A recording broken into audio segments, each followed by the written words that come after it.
Gross. Well, it's been sitting in the fridge, but not long. I just got back from the grocery store.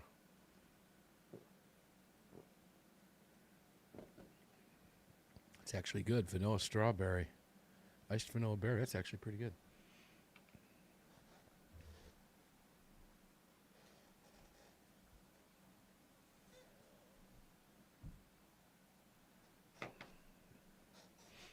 Let me know when you see Cam in there. He shouldn't be too.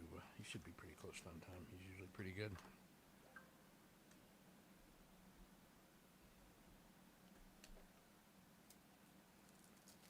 I don't. Ryan's traveling. I don't know if he's going to try to do camera or not. He did from the last hotel we were at. He seems to do okay with that. All right, I'll go turn the fan off. Be right with you.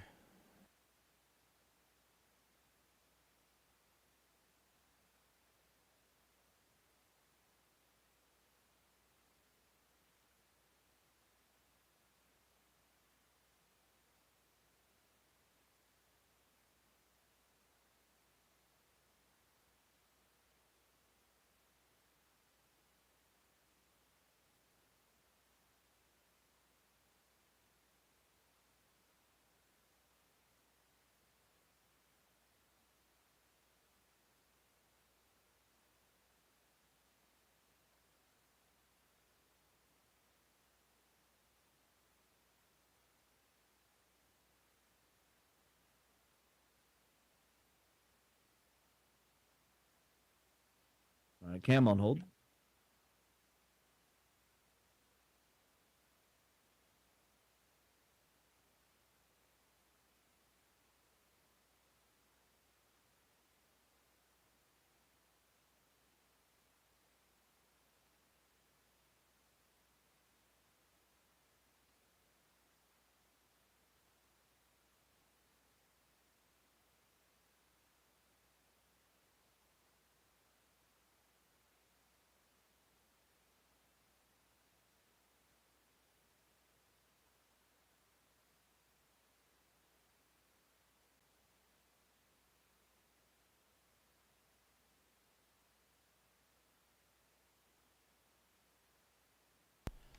What we got cooking? We got Cam in there yet?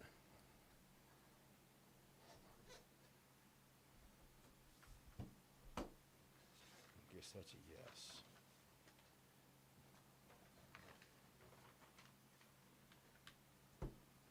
All right, Cam on hold. Gotcha.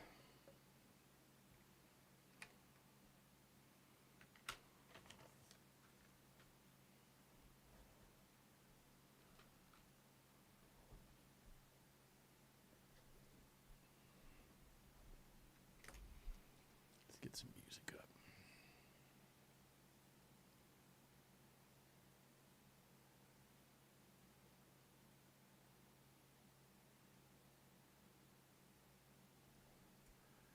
I don't have time to text guests in there, so let's just get.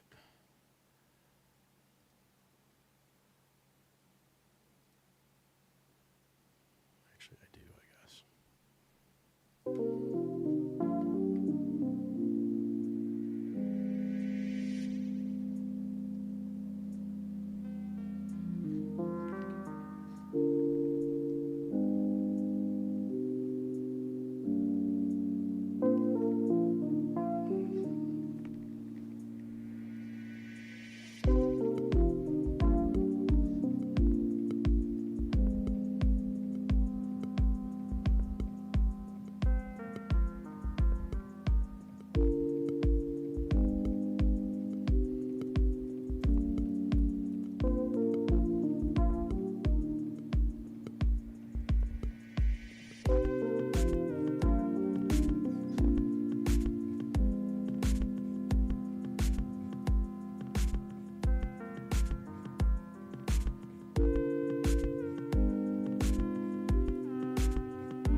All right. Good here.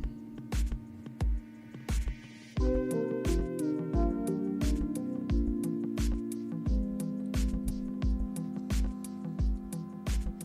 right, close to close. Wow, that came quick. Okay. Always does. Yep.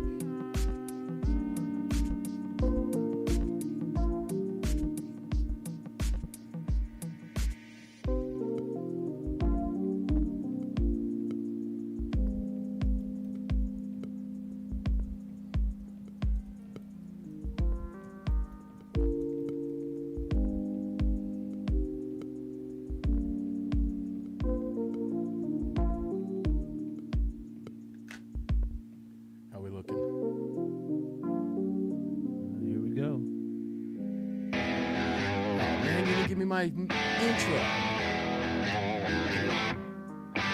Damn it. Yeah. This is Armed American Radio. If they want to take my guns, they're going to have to bring a station wagon and a whole lot of friends, because I'm not giving them anything. From the Car Firearms Group studio at the Patriot Mobile Communication Center on the CZ Platinum Microphone.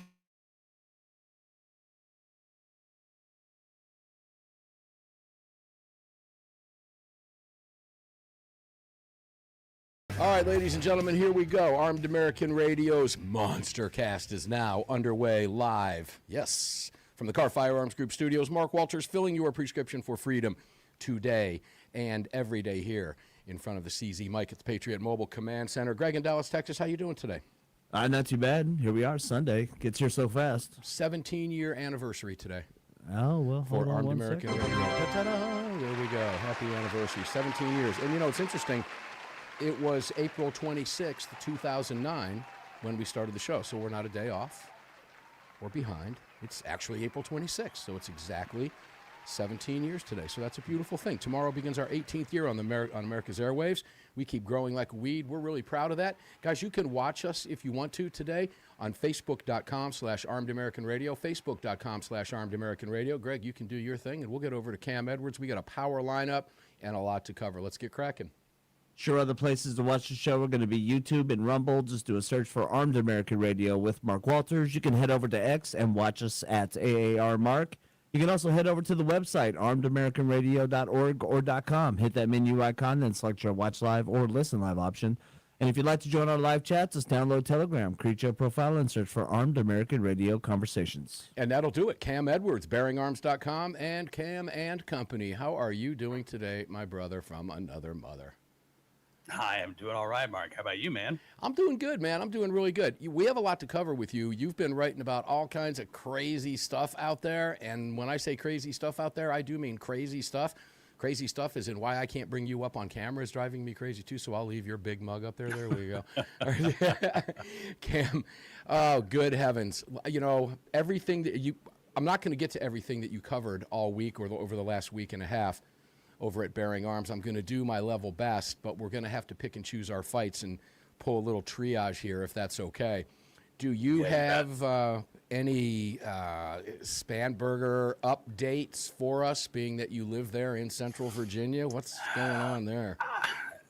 This just in, she still sucks. No, I Breaking at 11, you know? right, yeah, exactly. So Wednesday was the day that the lawmakers went back to Richmond and dealt with all of the bills that Spanberger either vetoed or amended. Virginia's a little weird, right? So the governor can accept legislation. They can do nothing, in which case the bill becomes law regardless. They can veto the bill, or they can send it back to the legislature and say, hey, I think you should make these changes. And she did that with a number of bills, a number of gun control bills, but also just, you know, more so than you normally see. And so some of the Democrat lawmakers, I think, were a little peeved at her. And we heard some comments about, well, you know, she really wasn't engaged during the legislative session. This is unprecedented, the number of bills. So some of the Democrat lawmakers, I think, had their feelings hurt. Long story short, they did not approve every one of the changes that Spanberger had recommended, most notably to the bill banning so-called assault firearms and large-capacity magazines.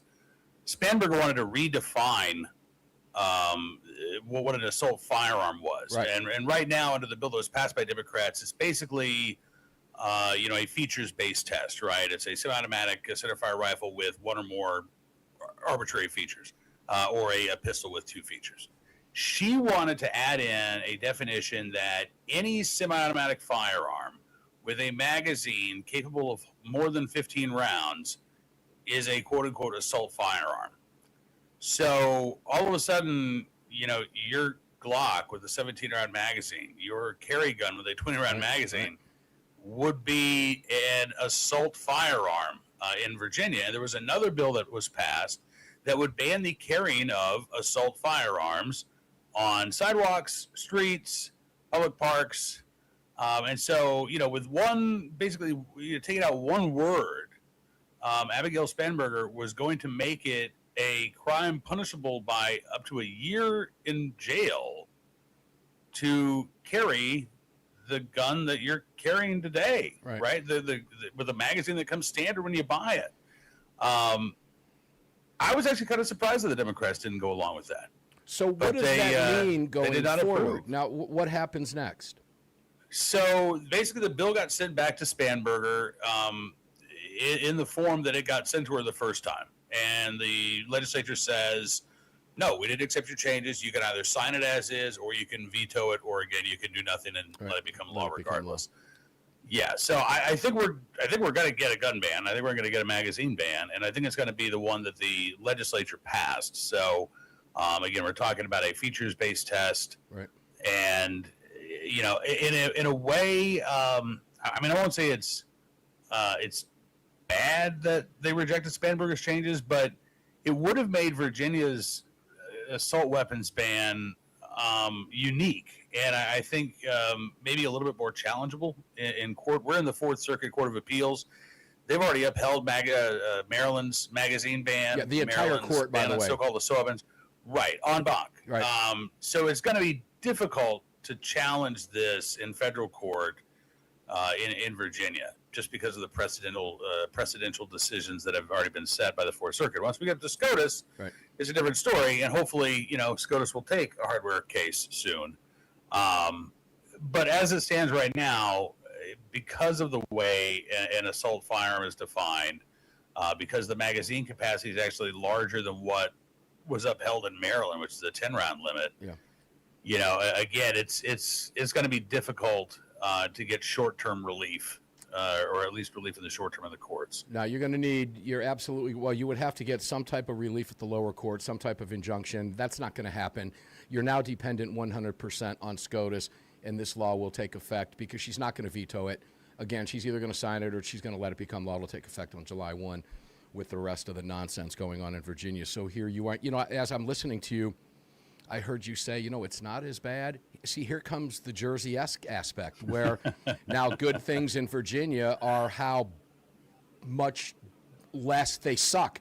You know, that's where we're at in the state of Virginia right now. Now, again, it's important to point out that Warner and Kane have introduced the entire Virginia gun control package on steroids to the United States Senate, seeking to have that become the law of the land and invoking the Virginia name as well. Ladies and gentlemen, it never stops. They will never, ever stop. Staying on Spanberger, because I want to keep going. I do want to point out, guys, we're going to be on Cam and Company with you tomorrow, so I'm looking forward to that, and I appreciate the opportunity to do so for Mondays with Mark on Cam and Company. You have a piece up at Bearing Arms. Did Virginia governor just order police to enforce unconstitutional law? This is an interesting read, ladies and gentlemen. You can catch it at bearingarms.com. Cam, take it away. We've got about a minute and a half. Yes. Sure. All right. So one of the other bills that was passed is House Bill 1525. It raises the age to purchase handguns in Virginia from 18 to 21. Obviously, federal law keeps it at 21, but in Virginia, you could purchase, you know, via private sale a handgun. There was a lawsuit that took place, and basically the allegation was that 18 to 20-year-olds are treated differently than 21 and older. Under the universal background check law, because of the fact that, you know, provisions have to be made to allow them to purchase guns via private sale. They can't go through a NICS check. So the Democrats said, all right. Right. So Democrats said, okay, we'll make it an even playing field. Now they can't buy handguns. So they can go through a NICS check and they can get denied. What's interesting is we've already had a federal judge enjoin the universal background check law, but Governor Spanberger, in her proclamation for 1525, told the Virginia State Police, start enforcing the background check law now. So Gun Owners of America has put the Virginia State Police on notice, saying if you do that, we're going to hold you and have you held in contempt of court for violating this injunction. So I don't know what the status of this is right now, honestly, Mark. This bill supposedly had an emergency provision attached to it. From what I understood in Virginia, you had to get 80% approval of the legislature in order for that provision to take effect, because it was, again, offered as an amendment by the governor. It wasn't a part of the original legislation. It kicked in the Virginia Constitution requiring 4/5 on both sides, right, or it dies. Right. So Well, so they approved the changes, but not with 4/5 of the vote, right? So it sounds like it may go into effect as of July the 1st. I've heard arguments that it's already in effect now because of that emergency declaration. Yep. All I can tell you is this is going back to court. And as we go to this break, Cam, we're getting ready to take a break Yeah. right now. As we go to the break, I want you to keep in mind, ladies and gentlemen, the statements from the superintendent of the Virginia State Police, who said not ever and never will we. Talk about being in a pickle. If he wants to keep his job, this is going to be a whole nother spider hole down here.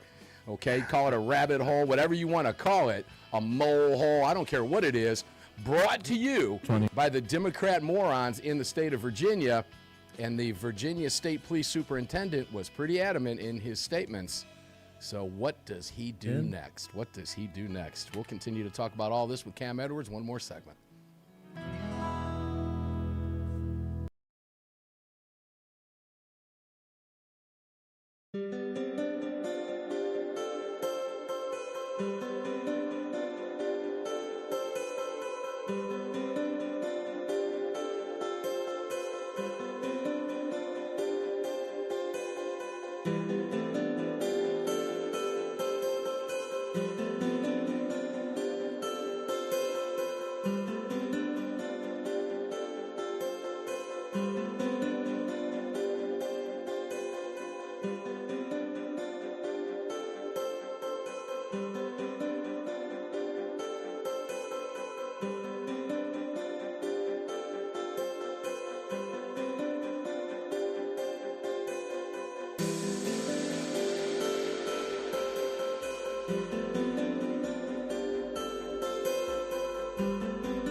Ladies and gentlemen, welcome back to the show. 17 years in today. And Greg, I would probably be remiss if I didn't give a huge shout out to AM 920 here in Atlanta, Georgia. You know that? Yeah. We brought our first show to the nation this very night, 17 years ago, from a quiet, dark little studio for 1 hour, heard only inside the perimeter of Atlanta, Georgia. And ladies and gentlemen, if you know anything about Atlanta, it means within that 285 beltway that circles and brings all that nasty traffic and snowmageddon. Okay. But it was a 1 hour show.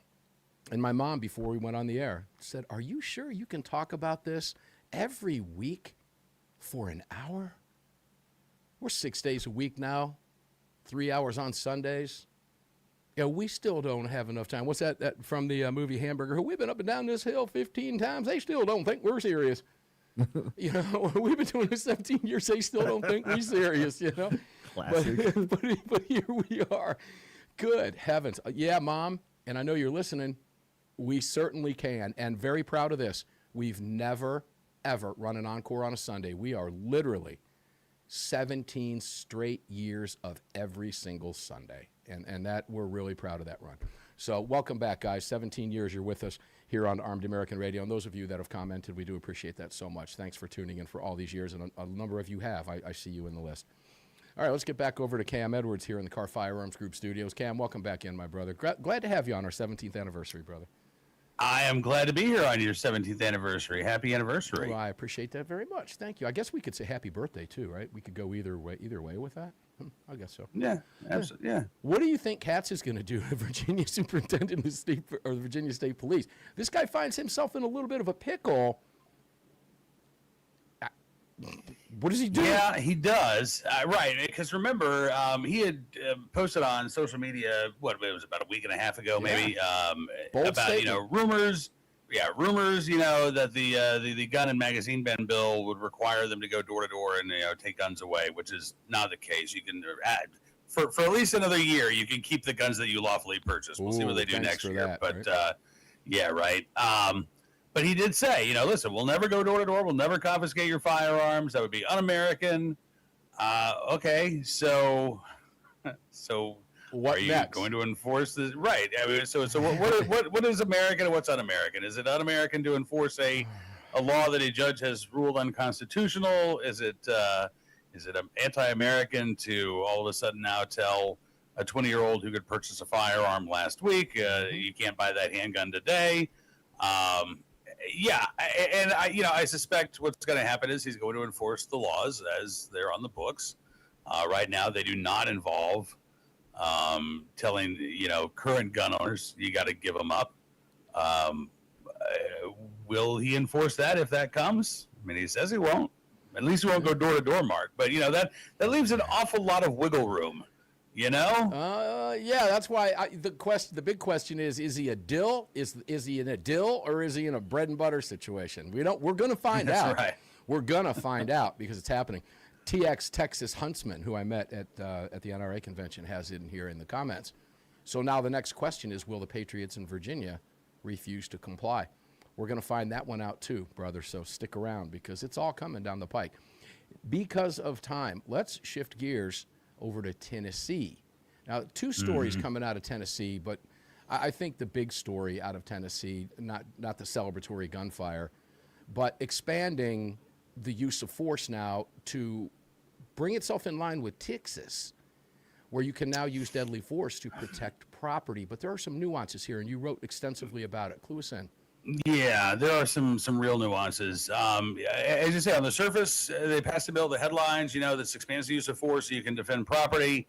But according to the Tennessee Firearms Association, not really, because the House inserted an amendment that says one of the conditions for you being able to use lethal force in defense of property is that your life or the life of another has to be in jeopardy, which all of a sudden now that sounds a lot like self-defense, not defense of property, right? Correct. So, what's interesting is that you've got Republicans who are basically patting themselves on the back, and you've got a media that is reporting that, okay, now defensive property is okay. Tennessee Farms Association says, listen, I mean, people are going to get the wrong idea here.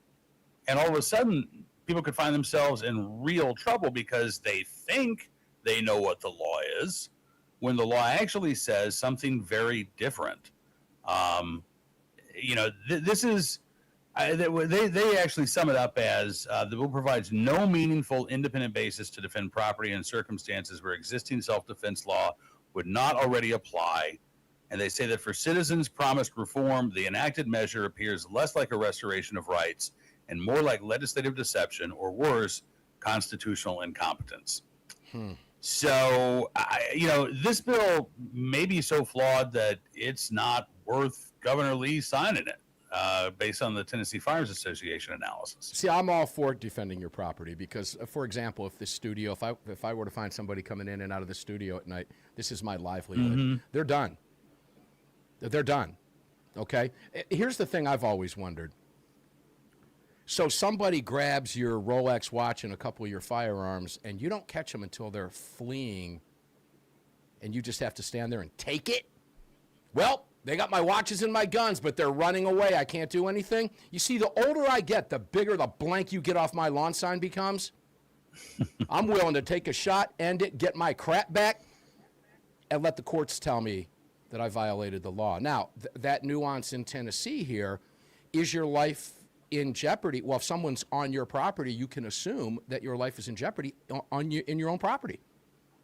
So, see, this is interesting. I'm not a lawyer. I'm not trying to play one on national radio, Cam. I don't know the answer to these. But a bill like this has to pretty much be ironclad, and I don't think this one's ironclad. Is that a fair way to put it? Yeah, I think so. Because again, if you're talking about there has to be an imminent danger to either yourself or a third person. Then again, we're not talking about defensive property, right? And that's what this was billed as. So even if there's language about preventing using deadly force to prevent arson or burglary or robbery or aggravated robbery, and aggravated cruelty to animals is thrown in there as well. Right. That still doesn't matter unless there is a reasonable belief that you or somebody else is going to suffer death or great bodily injury. But can't you make that assumption if you wake up in the middle of the night and someone is in your foyer? I mean, that's an automatic assumption, right? See, that's where I'm having trouble with this. It's almost like they're saying that this is how they got around the property aspect, because a good lawyer is going to say, look, you can already assume that person in your home is a threat to your life. So it's a threat to your life with your property, too, if you catch them with your stuff as they're exiting. I don't know.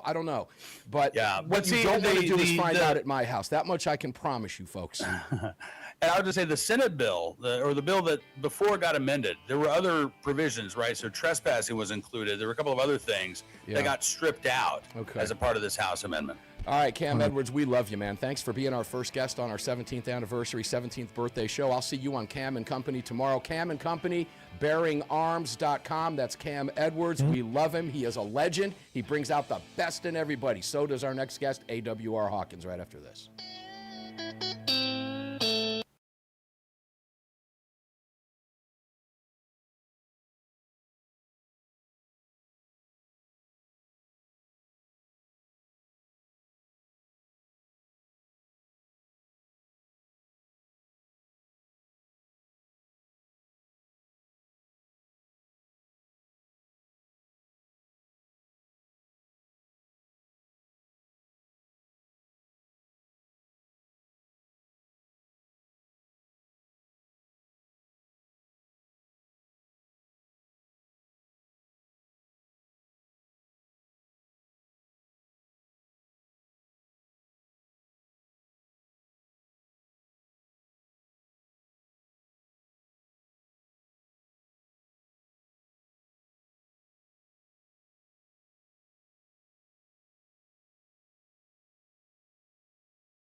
Guys, Mark Walters filling your prescription here in the Car Firearms Group studios for 17 straight years. You're going to hear that all night because we are 17 years in to this national radio broadcast, and it's a beautiful thing. And I can't thank you enough for the support over the years. We've hit the Talkers Heavy 100. We're hopeful we'll do that again for 2026. And good heavens, guys, we couldn't have done it without you, and we obviously can't do it without our sponsors. So we need you to continue to support our sponsors if we're looking at another 17 years, and that's exactly what we have coming down the pike. Greg, the rejoin here was Blackout Coffee. Ask me how many cups of coffee I had today to start my day. How many cups of Blackout coffee did you have to start your day? 1.5. Ooh. Yeah, I let the other half get cold out here in the studio earlier today, and unless I'm drinking iced coffee, I can't drink coffee that got cold. Yeah, no, that's true. It's like eating a fried egg that got cold. No, I can't do that. There's something about the still hot liquid mixing with the cold, sugary, sweet liquid. It's like a two environments atmosphere happening in there. It's really nice. Blackoutcoffee.com, ladies and gentlemen. The promo code is AAR. You make it simple, just blackoutcoffee.com/AAR and get you some. It's really good. AWR Hawkins, Breitbart News. Welcome in, my brother. 17 years on the airwaves, and you've been with us for well over 3/4 of that chunk of change, my friend. It's great to have you here with us. How you doing today, bro? I'm doing good. Great to be with you. Yeah, always fun to have you here. Let me get your name up on here so people can see who we're talking to, even though they can see your face where you're in Tombstone, Arizona. And ladies and gentlemen, I took that picture of AWR in Tombstone, Arizona a number of years ago when he and I decided to go down and, well, see 5th and Allen Street. If you've never been, I would highly recommend it. What's going on with the White House Correspondents' Dinner Attacker? How did he get his guns in there? What's going on? What do you know? You're writing about this today. What's happening? What do we need to know? Well, I mean, there's still some things that are unknown. Like, it looks like he just had his guns in his hotel room. He was staying at that hotel, and then he went down with a shotgun and a pistol to carry out his attack. And but he acquired those legally, bought them in California, and so he went through numerous gun controls to get those. And the left, of course, I'm going to write a little bit when I get done here. I've got a representative, Democrat rep, pushing a ban on all military-style firearms because of this. That ban wouldn't have done anything to prevent someone from using a shotgun and a pistol. Well, wait, now hold on a second, AWR, because if you're a Democrat and spelled it D-I-M, you would think any gun is a military-style gun, wouldn't you? Well, these folks do. They're just, but it's getting old. It's just getting old. I think you're right. It is getting old, and people see that anymore. They just blow that off because they know it's getting old. My question is, ladies and gentlemen, if you feel it's now getting old, where have you been for the last 30 years? It's gotten old. That train left the station years ago. So if you feel that way now, welcome aboard. We would have liked to have had you on board the train with us a few years ago, but we're glad you're here now. For crying out loud, it's crazy. But this also speaks to me when I hear this about security. This is a hotel. This event is held there regularly, and you have lots of guests in the hotel, and many are not associated with the dinner. And here you've got correspondents, you've got news media hated by lots of Americans, president hated by lots of Americans, his entire staff hated by lots of Americans, lots of hate going on, filled with regular people in the hotel, of which he was one of, not associated with this. How in the hell do you even get him in there? What happened to security? It would seem to me Secret Service. I just met Secret Service the other day. Getting to my booth was tough when I had the AG there. How does this happen? I don't know. I mean, you got me. I've heard very impressive talk about what people had to go through. It wasn't. You're dropping out just a little bit. Maybe slide that phone around. There we go. I said I've heard some very unimpressive talks about how the security was set up. And I heard a Secret Service agent who guarded George W. Bush Clinton, and he was talking today. He's very frustrated. He said, after Pennsylvania and then the Florida golf course assassination attempt, he's like, it's time for the Secret Service to kind of change the way they're doing things here, but they're not making any changes. And he made this point. I'm not making it. He said Trump may prove to be the most threatened president we've ever had. That surely there will be even more assassination attempts, and he can't figure out why the Secret Service won't change the way they're protecting him. Yeah, another train that's left the station, too, is this talk about rhetoric. Guys, the left, they're just filled with hate. They're fueled by it. And all you've got to do is listen to any Democrat politician, go read their Twitter feeds, X, whatever you want to call it. I don't care. Trump could cure whatever, and they're going to hate him. It doesn't matter. They're just beyond the pale at this point, and as a result of that, their minions will continue. Sadly, that's probably a very fair prediction, AWR, that is likely going to happen again, and we've called it here before, and here it is yet again. It's unbelievable. Let's move now. We were just talking with Cam Edwards about the Tennessee bill allowing lethal force for protection of property. Now, you know a little bit about Texas. You get there from time to time. I was just there. I love the fact that they have codified defensive property as legit for self-defense, which is the way it should be. When your property is your property, it can't even be your livelihood. In many cases, your automobile, it can be your, like for me, example, the studio equipment, et cetera. Well, what do you know about this bill? What are your thoughts on it relative to what you know about Texas? Maybe make some comparisons. Oh, no, I think it's a great bill. I think I've always thought if someone jumps in my truck and tries to steal it, I ought to be able to put 2 bullets in their head. Yeah. And I mean that with my whole heart. And so I think it's a good law. I think the thing is, you got to remember, you can lose 2 things that you can never get back. One is your life, of course, primarily. But number 2 is your dignity. And if you work your whole life for something, and then you look up and some animal is in your house and he plans on taking from you what you worked so hard for, he's threatening to take your dignity. And so I would answer him with either a Smith & Wesson or a Sig Sauer, and I would answer him repeatedly until he got the message. And the message means he'll be in the yellow bag with a toe tag on. I'll have my property, and before the cops get there, I'll probably pour me some Raisin Bran Crunch, and I'll have a bowl of cereal. Well, something else, too, AWR, that you can't get back is your property when they leave with it, okay? There's always that. And, people work very hard for what they've, and what they've earned over a lifetime. So, I mean, there's that, too. And you should be able to, particularly when it's on your property. Now, when I hear you talk about if somebody wants to take my truck, to me, that applies if it's sitting in the driveway or if I'm behind the wheel of it, all right? That's my truck. That's my driveway. That's my house. Come here and die if you're. I mean, it's that simple. So I don't know. I know there's nuance in the Tennessee law, but regardless, I hope they fix that and make it like Texas. Go ahead. You were going to say. Well, I just think it's just. I don't know. It's part of human dignity, and if someone is so determined, that they're going to come in my house or do whatever and take what I have worked to earn and to hold on to, then, as I say, I will answer them with a shotgun. I'll pull out a Mossberg, and that's how I'll answer them.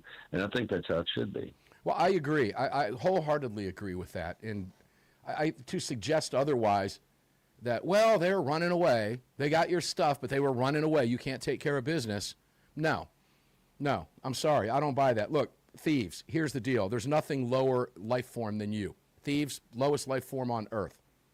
And when you attempt, and you've heard me say this countless times over the year, to strip another American of their right to life, liberty, and pursuit of happiness, you lose your right to all 3 of the above instantly. And if you lose your life as a result of trying to do that to someone else, too bad for you. You earned what you get. AWR, we're getting ready to take a break. When we come back, I want to go back to Virginia with you. I also want to talk a little bit about, and we're going here to New Orleans and also to Connecticut. Guys, we'll try to get to as much of it as we can with AWR Hawkins. We won't get to all of it, but if you want to read every single story he's got out, it's real simple. Just head over to breitbartnews.com, or even make it easier for yourself and just search in whatever engine you use, AWR Hawkins, Breitbart News, and you'll get an entire list of everything that he writes, and you can follow along with us. He's a great source of content and a great source of knowledge for you. He's also been a longtime participant on this show over the last 17 years, and we appreciate that very much. AWR Hawkins from Breitbart News will be back right after this break. Don't go away.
Indeed. Welcome back to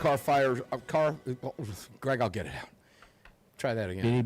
Read my hat while I'm looking on my camera here. Car Firearms Group Studios, ladies and gentlemen. Justin Moon will be here later in the third hour as well. Welcome back, guys. CZ Mike lit up for you. The on-air lights are booming. Yeah, Patriot Mobile is lit up for you. You got a Patriot Mobile phone sitting here. It's patriotmobile.com/AAR, and I'm holding up this card that represents 4 attorneys that I carry with me in my pocket. And I have 2 of them now because I got one at the NRA convention because I left this other one at home. And here it is, my attorneys on retainer card. All right, attorneysonretainer.us. attorneysonretainer.us/AAR. Take advantage of the discounts over there. You're going to grab $25 off. It is $37 a month. God forbid you need to use your firearm. It doesn't end there, folks. In fact, in many cases, it's just beginning. Attorneys on retainer are there for you, and in most cases, they'll have your attorney on the scene. That's right, that quick. All 50 states have an attorney. It's that simple because you will be investigated. And God forbid you get charged, this is going to be golden for you. Don't be that person that said, man, oh man, oh man, I should have done it. I thought about it. Don't be that person. Get it now, $37 a month. All right, make sure to visit all of our great partners. You can find them all, including Daniel Defense. You can also find, budsgunshop.com, budsgunshop.com, and the rest, armedamericanradio.com. AWR Hawkins, Breitbart News. Welcome back, my friend. Always a pleasure to have you here. Let's wrap up with you now. Let's go to Connecticut first because of all those other stories. You know, Connecticut, a lot going on up there.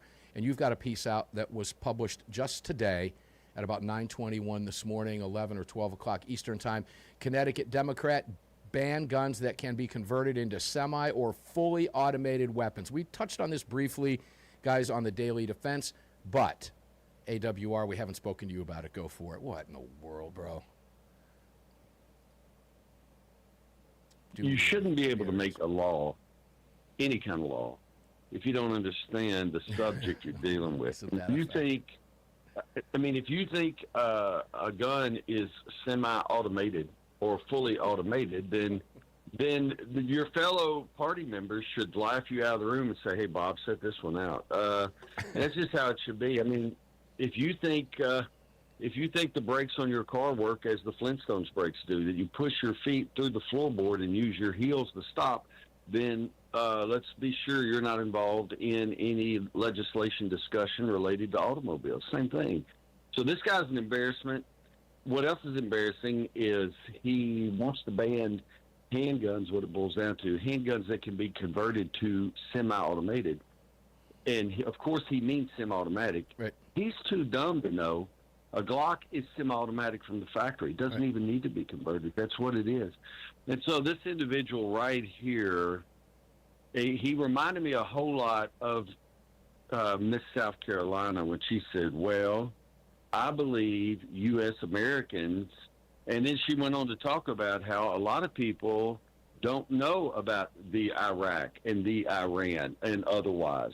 And he reminded me a lot of her, just kind of really dumb and should leave public speaking to other people. And this is coming from the California deal that started with the Glock issue. The Democrats feel very emboldened after Virginia. Kane and Warner trying to bring it to the nation now. Now, they know it doesn't stand a chance. There's some discussion we'll have about that in the roundtable with the crew as to why, in fact, they're doing it. But, you know, AWR, this kind of nonsense likely will move in the state of Connecticut, forcing Connecticut residents to have to continue to fight in court and waste taxpayer dollars and, of course, you know, keep the national gun groups like the Second Amendment Foundation, NRA, and others, GOA, FPC, very busy in the nation's courtrooms. And it's sad to see. But guys, you know, for now you're outnumbered. This is just what you have to put up with. Is there any hope for him? I mean, if they can get the right court, there is. But hard to do in those areas. Located, yeah, I would say because of where they're located, their best hope is going to be a circuit split that someone can push up. Yeah, it's just. But this is what we get, and I don't know why it is, but people in Connecticut and Virginia and Colorado have let the Democrats in Washington State and Oregon, you've let the Democrats take over, and they are going to do what Democrats do. It's like if you let termites in your house, you can count on one thing: they're going to eat the wood up that's behind that drywall. They're going to do it because that's what they do. And if you let Democrats in office, they are going to go to war against your freedom. That is what they do, and that's what they're doing. See Virginia, 25-plus bills, guys. That's why we've been talking about it for so long, and it's why it has to be stopped. It's why you need to join Virginia Citizens Defense League. By the way, I'll throw that plug in because there's strength and power in numbers, and they need the numbers now badly. It's coming to your state. Kane and Warner are already trying to do it. So help us wipe them out. $25 for a year. Join VCDL and get on those lists so you can sign those petitions. Let's end on a happy ending story. Alleged intruder dies at scene after homeowner opens fire in my favorite place on earth, Phoenix, Arizona. If you're going to be dumb, don't be dumb in where? Yeah, in Texas or Phoenix. Yeah, it's not. Yeah, I'll just say Texas or Arizona because you're probably going to get yours if you do that. And I'm just saying, seriously, think about it. If you're thinking about taking up that dangerous trade of invading homes, I can't think anything you might get in that home: a pair of shoes, a VCR, a pack of bubble gum. I don't know what you're going to get, but it's probably what your hands are still going to be holding on to when you're lying on the floor bleeding out, and it's not going to be worth it. So I would find a different occupation. Home invasion is not the trade I would ply. That's what I'll say. Yeah, guys, probably not a lot of thieves listening to this program on hundreds of radio stations across the nation, but put yourself on the other side of that, okay? Because I, for one, have never understood the man who possesses no means to defend himself or his family. So if you are unarmed, rethink that position. We do have another minute and a half. Let's go to Representative Clyde. I covered your story from last week. I want the rest of the country to hear this. Clyde leads coalition urging Trump to pick an AG who will immediately wipe away Biden gun control. Now, as you know, I just interviewed the Attorney General, Todd Blanche, a week ago Saturday at the NRA. I felt very good about him in that position. I'd just like to hear your overall thoughts and take us to the break with that. Yeah, I mean, Todd or Harmeet Dillon, either one of those, I'd take them in a heartbeat. They'll both be people of action. They won't be like Bondi. And I'm not bashing her, but Bondi got in there and just kind of sat around like a bureaucrat. Last thing we need someone who's going to come in and within their 30 week, they're going to do away with all Biden-era ATF gun control. It's going to just do away. That's what we need. And that is what Clyde is calling for. And I know you know Clyde. You've talked to him a number of times. Stand up. AWR Hawkins, Breitbart News, thank you, brother, for everything that you bring to this show. You are a fan favorite for a reason. We love you, man, and we appreciate you being here, of course, on our 17th birthday. Thank you, thank you, thank you for the years of entertainment and wit and wisdom and knowledge that you have brought fighting for the right to keep and bear arms to armed American radio across the country. You are a national treasure, brother, and we do appreciate you very much.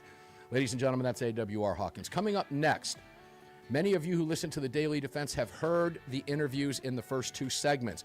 It is Heavy Duty Dan, Heavy Duty Country Dan. We are going to rerun that because we're going to give him a much bigger national audience. Most of the stations around the country do not carry the Daily Defense. Only about 70 or 80 do. The rest of you are going to hear Heavy Duty Country Dan, followed by constitutional attorney Mark Smith in segments 1 and 2. I will be back live with reporter Neil McCabe from Washington, D.C., and then on to a roundtable. Enjoy it. But we'll still be sitting here with you live on the camera. We'll have some cool photographs of the guys up while I was interviewing both of them, my vantage point. So until we come back, remember, carry on, carry often, carry absolutely everywhere. Never, ever, ever leave your cave without your club. No self-respecting caveman would do that when we come back. Heavy Duty Dan, Heavy Duty Country Dan, and, of course, Mark Smith. You just filled your prescription.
Okay, ladies and gents, we're going to be back up live for you in about 2 minutes, just maybe under 2 minutes here coming up. My interview with Heavy Duty Country Dan, pre-taped at the National Rifle Association annual meetings. Those of you that listen to the Daily Defense heard it. Those of you who have downloaded the podcast have likely heard it as well, because you heard it when you downloaded the podcast. But there are let's just say a couple hundred radio stations that did not hear it, which is why we're running that today, and we're going to follow that up with attorney Mark Smith. But we'll be here in and out of the studio with you, bringing it to you live, pre-taped, but live. We're still here with you. Just want to let you know that. So we'll keep the video running for you so you hear that and see a couple pictures of those guys while we were with them. Picture you'll see of Dan is my vantage point, sitting across the table with him. And then, of course, somebody took a photograph of Mark Smith and I when we were doing our interview together at NRA. You'll see that when Mark is up in the second segment coming up in this hour. We're getting close to close, according to Greg, so stick with us, and we'll be with you here in just a second. 30.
All right, here we go, guys. Enjoy. Dan, Heavy Duty Country Dan. It's so good to see you. Man, it's so good to be here. You know, I missed you February at the AAR.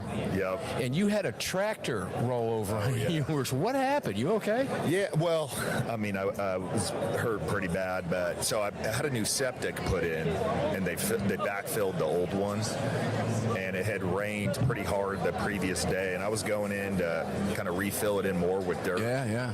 And I got up close to it, and my tractor just sunk, flipped over, and I went flying. Oh, man, you're lucky you went flying. Oh, I know. Well, it didn't tip all the way over, but it tipped over quick enough to where I flew and landed on the backside of my hip. And no, I've got a whole bunch of rodeo injuries and couldn't get up for like 20 minutes. Yeah. But if it tipped over, I probably would have been dead. Yeah. To be honest. So it was a pretty brutal. I was shimmying my feet. Well, you know, you guys, like, we understand the whole preparation avoidance awareness thing, right? Right. I used to bush hog with a big old John Deere back when I was in college. Yep. But there were some culverts back there. We used to call the guy our boss Hog, and he used to want us to go back into the woods in these culverts where some of the tension wires went. Right. And they had the drainage ditches out there, and these things would get down about an angle like 45 degrees. He'd say, "I need you to bush hog that." I said, "You need to hire somebody else to bush hog that because I'm not getting on that tractor." Right. The guy said, "I'll do it, man." This old boy said, "I'll do it." Rolled that thing over, damn near killed him. Yep. And wound up at the bottom of a culvert. The only thing that saved him was he landed down in that V part of the ditch, and the tractor didn't fit in the V part and covered him, so he was laying literally underneath it. So the hurt was from hitting the culvert, not the tractor on top of him, or he'd have been dead. See, I avoid those things, bro. Right. No. You hire somebody on those things, man. I don't know, man. That's what you got to do, brother. I've been doing it for so long. You know, it's all fun to me, but yeah, I mean, people don't get it. Those big machines, they can really do a number on you. Yeah, they want to do a number on you, man. The inertia wants to do a number on you, right? It's like my Corvette, dude. It wants to go fast, and it wants to get away from you. It tries to get away from you. Yeah. So I figured out a long time ago, buck 47 was the fastest I ever tried it. There you go, law enforcement. You didn't catch me. I backed off on my own because I knew if I had a flat tire or something like that at that speed, they're going to be picking parts of me out of tree branches for miles up the road. Man, I just avoid it at this point. Right. So what do you think of the NRA this year, man? How you feeling about what you're seeing? How you feeling about the NRA? How you feeling about politics in general? Because you guys, this is heavy duty country, Dan. Okay, YouTube. How many followers you got now? I've got about 910,000. That's beautiful, guys. Let's help him get to 1 million, just like we do with Jared. Man, visit it. Tell him where to go to get it, real quick. Yeah, it's Heavy Duty Country on YouTube. Just type it in, and you'll find me. You won't speak your mind, will you? Absolutely not. Absolutely not. I'm very shy about it. My mom is shocked that in 18 years on national radio, I haven't been kicked off for saying something that I shouldn't have said. It really blows her mind. We're on FCC-controlled airways. I can't talk to you the way I really want to talk to you. Right. So we'll do a podcast version separate. Sure. One day when we can really cut loose. Absolutely. Because you do, and that's what I love about you, and that's why you got 910,000 followers over there. You'll have 1 million soon. Yeah. You know, it's because you do speak your mind about issues that matter to you. We won't name company names or anything, but you've gotten, you put it out there for people to get. And where does it come from in you, man? Man, I just have always had a passion for doing what I think is right. And, probably the rodeo days instilled a lot in me. I mean, I did that for 6 years. It's a tough business. There's no BS in that. Yeah. Like, you don't beat around the bush. You say what you mean, do what you say. And for me, I think I carry that into everything that I do in life. Well, that's good advice anyway, right? If you're not passionate about it, I couldn't do it. If I didn't care about this, I couldn't do this all these years. Right. I wouldn't want to. And I've said if I ever lose that passion, well, the show goes with it. With everything going on out there now today, are you ever at a loss for words, or are you ever short for content? My God. No, man, it's something Isn't new. it crazy? Yeah, it's something new every day. But yeah, the NRA, I mean, it's cool to see all these companies here. Yeah. I thought it was going to be more packed, to be honest. I mean, Well, I had to predict yesterday. I predicted 85 to 95,000, somewhere in that range, which generally for an NRA is about right. Saturday's the big day. This one's light. Now, it's getting a little bit late in the day while we're taping this. Sure. But nonetheless, I didn't see the crowd here that I thought I was going to see on a Saturday. This looked kind of like it did yesterday, to be honest with you. Really? Yeah. Yeah, I mean, I went to SHOT Show 2 years ago, and that was crazy. Mm-hmm. I mean, that is absolutely nuts. So that's kind of what I was expecting here, but it's not really like it. Now, the fun part about this is I've been doing SHOT for 26 years. Last year's the first one I missed, and I did that intentionally. I had some other matters that mattered to me more. Family was a little bit more important this year. 26 years, not a big deal. I don't really mind if I miss going to SHOT anymore. This is a great show because this is where you get to meet your viewers, man. Right. This is where you get to, people who listen to the program come up and say hi. They don't do that at SHOT Show because it's SHOT Show, and you got to be a member of the industry and all the BS that goes with that. Sure. And there's a lot of hey, I'm at SHOT Show kind of thing that you don't get here. It's just very real. Right. You do a lot of work with AAR, obviously. We've had Howard and we've had Rachel on the program. Andy's been on the show a number of times. These guys were over here for the last couple hours. And I had people walk up to me that you don't see at other venues that say, hey, man, thanks for turning me on to the guys over there. Yeah, they're changing everything. They really are. It's a game changer, isn't it? It's one of the coolest and best ran companies I have ever seen. Yeah. I mean, it's all about helping the gun owner. It's all about furthering the Second Amendment. And I mean, just in the fact that they'll cover the stuff Anything. that these other companies will. I mean, that does so much for the Second Amendment. Exclusions. Yep. Look, let's just, we don't have to name names. Let's just say Kayla Giles, for example, right? Yep. Do I have to say any more? I mean, I think if you're running a business to where you're offering a service to cover somebody in a self-defense incident and you're being the jury, you're making the decision on her innocence or That's a great way to put it. before you cover her, what's the point of your coverage? Yeah. Like, I just don't get it. That's where exclusions come into play that don't happen with AOR. Guys, I mean, I talk about it every single day, 6 days a week. And when I'm on camera, I'm showing you my card. You have one. Yep. We all have the card. But I sleep better. I really, truly do. Do you? I mean, tell my listeners that I'm not just full of crap. That you sleep better when you know you have this protection when you carry a gun. I do. Yeah, I mean, knowing them all personally, knowing their integrity, knowing how they run the business, and also knowing that if you're charged with murder, manslaughter, whatever it is in self-defense incident, it's going to be minimum 500 grand. Oh, yeah. To have a good, like, worth it self-defense team, probably if you get really good lawyers, $1 million. So, Yeah, but would one of those good lawyers have a problem putting a lien on your house to get paid? exactly. Right. Yeah. $37 a month, bro. So, I mean, it ultimately, like, you have the best intentions and you want to protect your family, yourself, all that. But then it's also like, if you don't have the money to pay for it, you're screwed regardless. You're done. Even if you're innocent, it's like, okay, there went $500,000 to $1 million to pay for this lawyer. Now I've got my freedom, but I, lost all my savings or whatever. There might be a part of diminishing returns where the wife would rather have you in jail than $500,000 gone. Exactly. Let's put that in perspective, guys, okay? Yeah. Anybody married over 20 years gets exactly what I'm talking about there. Yeah. Really? Seriously? We're broke? You could have done 10 years. Right. Now I got to suffer? Yeah. Okay, no. All kidding aside, that is a way to think about it. It really is. If people out there don't have it or they're with, an insurance-backed company, you're just gambling. Yeah. You're gambling. And I don't like gambling of any kind. I've never been a blackjack player or any of that. I've always been the guy who's, if it's a for sure thing, I'm there. Don't like to take chances. I always like to throw that moniker out. If I'm a betting man, Right. and I don't want to have to play that game in real life. I'll do it with predictions here with you. We can gamble on predictions all day long, but I don't want to do it when I'm betting on my life. Yeah. I mean, 100%. literally, I'm not cut out for prison, bro. You're a lot bigger than me. You'll survive prison a little bit easier than I would, okay? But I don't want you to have to find that out. Right. And I don't want to find that out either. Yeah. So what do you think the state of the industry is right now? You seeing any changes? I mean, I think any company that's bending the knee to, government on gun laws, stuff like that, I have a personal problem with that. I get there's business involved, and I get, wanting to make sure your business survives. But for example, the Glock thing with the switches on the back, and how they made this new model, and then somebody figured out how to put a new switch on it, 2 days after it came out. And to me, that's just bending the knee to, we have a problem with these Glock switches and all that. I think ultimately what will change everything is if more people are armed, there are less gun laws or no gun laws, and criminals are scared. Spanberger in Virginia, thoughts? Oh, jeez. Yeah, right. Let's just leave it at that. What a mess. Yeah. We're going to be out of time. Guys, here's the deal. We're going to bring you onto the program. We're going to do an hour with you, and we have some time to sit down and really do a full Armed American Radio with you.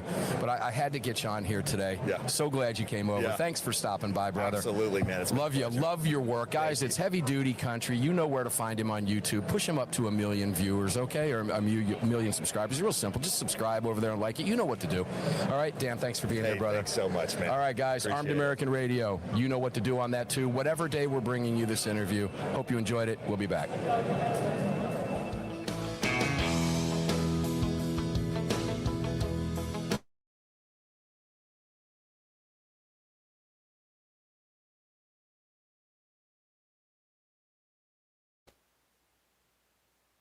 All right, guys, that was Heavy Duty Country Dan. Help him get up to 1 million over there on YouTube. Help us get up to a few thousand. It's real simple. YouTube.com/Armed American Radio. YouTube, Heavy Duty Country. YouTube, Guns and Gadgets.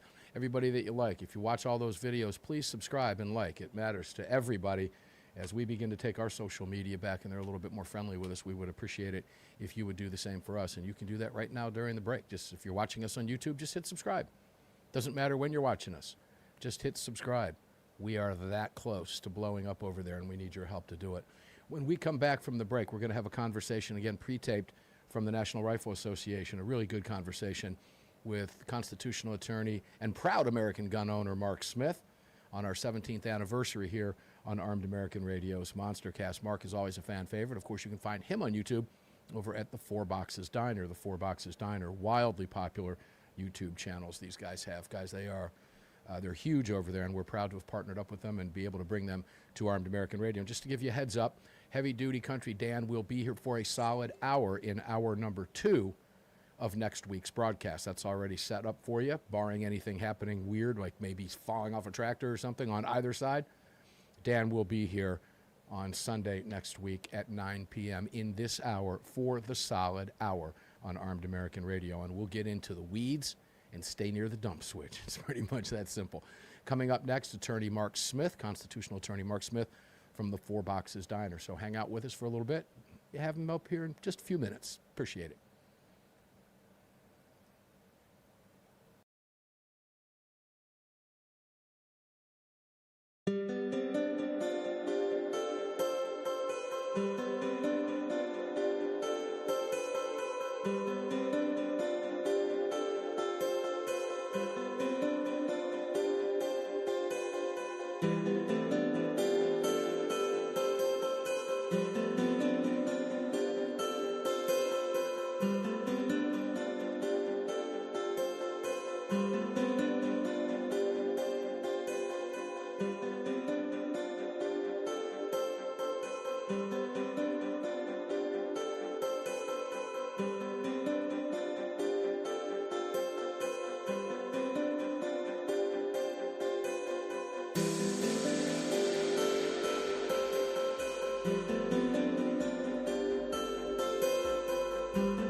Here in Houston at the NRA annual meetings like we are, sitting in front of me now.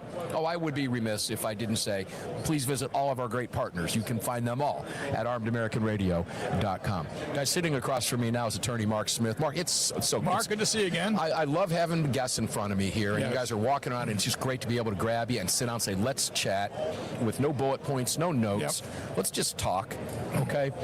So let's do that. Here we are at NRA. 2026. We've been doing this for a long time. Yep. Okay. What's different in 2026? We're winning. We're winning. How did I knew you were going to say that because we talked over there. Well, I mean, it's just the reality on the ground is that when it comes to the right to keep and bear arms, we're winning. We control the federal government. I'm not saying it's perfect. Nothing's perfect in life, right? But the trend is our friend.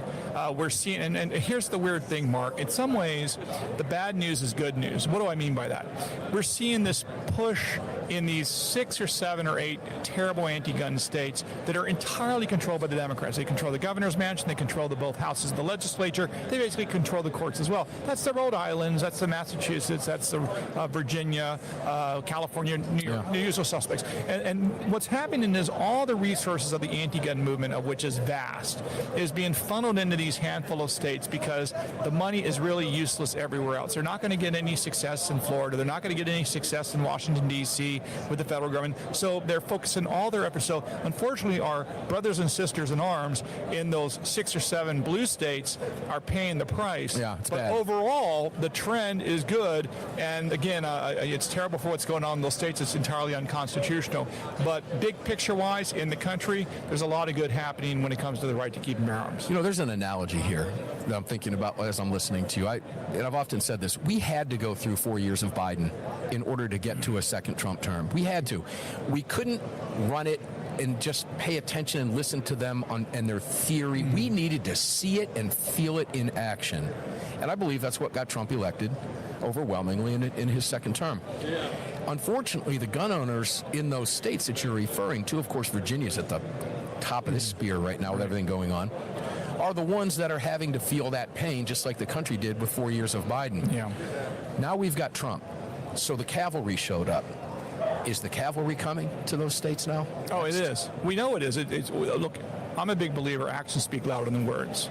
The Department of Justice with Harmeet Dillon already wrote the letter to Governor Spanberger saying, we're coming for you. If you enact these gun control laws, we're going to sue you. And we're not just suing you as, Gun Owners of America, NRA, Second Amendment Foundation, all those great organizations. We're coming at you from the federal government. We are the United States Department of Justice Civil Rights Division, and we're going to vindicate Second Amendment rights, which are civil rights. That is a dynamic that these blue states have not had to experience in the past. And we're already seeing that because in the Third Circuit dealing with the New Jersey gun bans, DOJ is already on the Second Amendment side.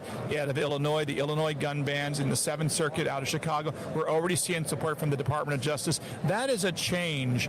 Literally, the last time the Department of Justice stood up for the Second Amendment rights, I think was in the late 19th century when we were trying to get the freed African-American slaves to be full-blown citizens and give them their arms over the black codes. That's how long it's been to have a robust Second Amendment defending-oriented Department of Justice in Washington, D.C. That alone is a big change. So, yeah, I think the cavalry, not only is the cavalry coming, I think they're here, and I think they're fighting, every step of the way. A lot of work to be done. They can't do it all. Private litigants, private parties, people like your efforts, all adds up. But certainly having the U.S. Department of Justice on the side of the Second Amendment is a huge advantage that we've never had in the past. Coming up in the next hour, Acting Attorney General Todd Blanche is going to be here.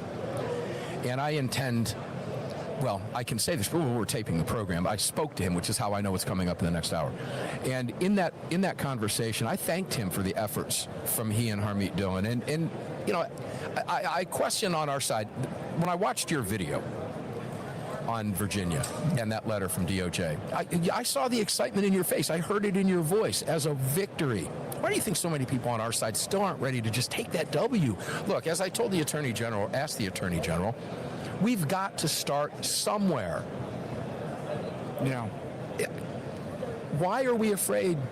I get it. I get the frustration, particularly from the people that are in those states. Believe me, guys, I understand. I feel it. Believe me, I do.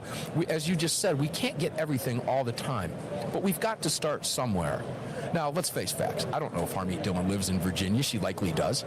So they're paying very careful attention to that. There's Supreme Court justices that likely live in Virginia as well. They're watching this as human beings, not just as justices or AGs or DOJ, but as residents of the state that are being hammered. What do you say to those that live in Rhode Island, which, as far as I'm concerned, is enacting a gun control law scheme right now that's more egregious than Spanberger's, with that taking what you already own in the grandfather removal? What do you say to those people when they ask, where is she in Rhode Island? Where were they in Illinois? Where were they in California? What's wrong with us? My response to that, and you tell me if I'm wrong, is those laws have been put in place already. Those laws are being litigated currently right now. Virginia is wide open book, and that's likely why. Am I right in that assessment, do you think? Yeah, look, people in the bad jurisdictions, this is not the first time in history that Americans have found themselves essentially behind enemy lines. If you go back to before the American Revolution, there's stories of George Washington and the Virginians telling the people in Massachusetts, you got to hold out because we can't come there yet. You got to buy time. And John Adams and Samuel Adams and Joseph Warren and the Sons of Liberty in Massachusetts, held out, and eventually things worked out, and the Virginians came and others came to the rescue of the Massachusetts residents. But in the short term, they either have to move or they got to hold out. But this is a war, and it's a long-term war. The fight for our right to keep and bear arms, and for all American rights, and for America, that war is not going to end because there's always barbarians at the gate of civilization. And this fight is going to continue. And right now, those people that live in Democratic-controlled states are bearing the brunt of it.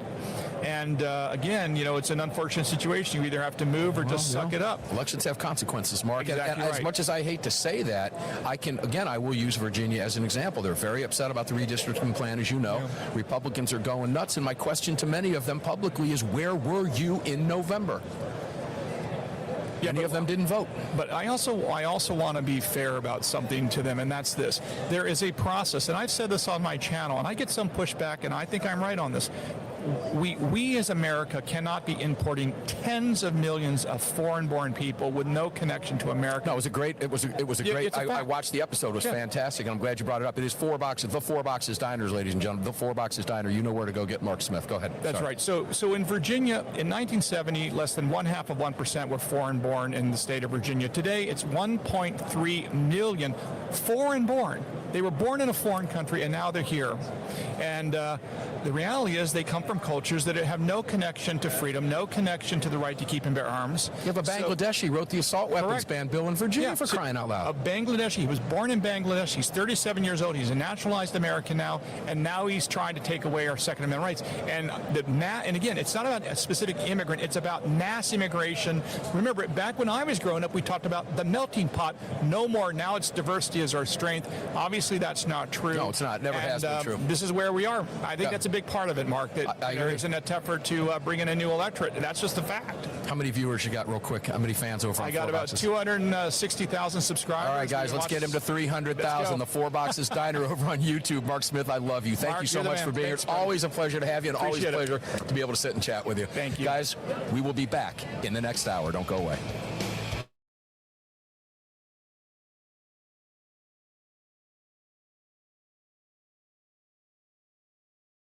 All right, those of you that heard the interviews, I appreciate you hanging out with us. And Mark Smith is amazing. These guys are fantastic. We'll be having Mark back on the program here live real soon as well. Coming up next, live, and of course, that's going to be Neil McCabe. Now, Neil was not at the Correspondents' Dinner yesterday. He was doing something more fun. He was camping, and that's a beautiful thing. But he's got a lot of insight because he has been in and around Washington for a long time, and he's been to that function. So stay tuned. Coming up for the next half hour, reporter Neil McCabe from Real America's Voice. We'll be right back.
Indeed. Welcome back to the show. Hope you enjoyed those conversations with Heavy Duty Dan. Like I mentioned to those on the stream, he will be here live with us next Sunday for an entire hour, and we're really looking forward to that.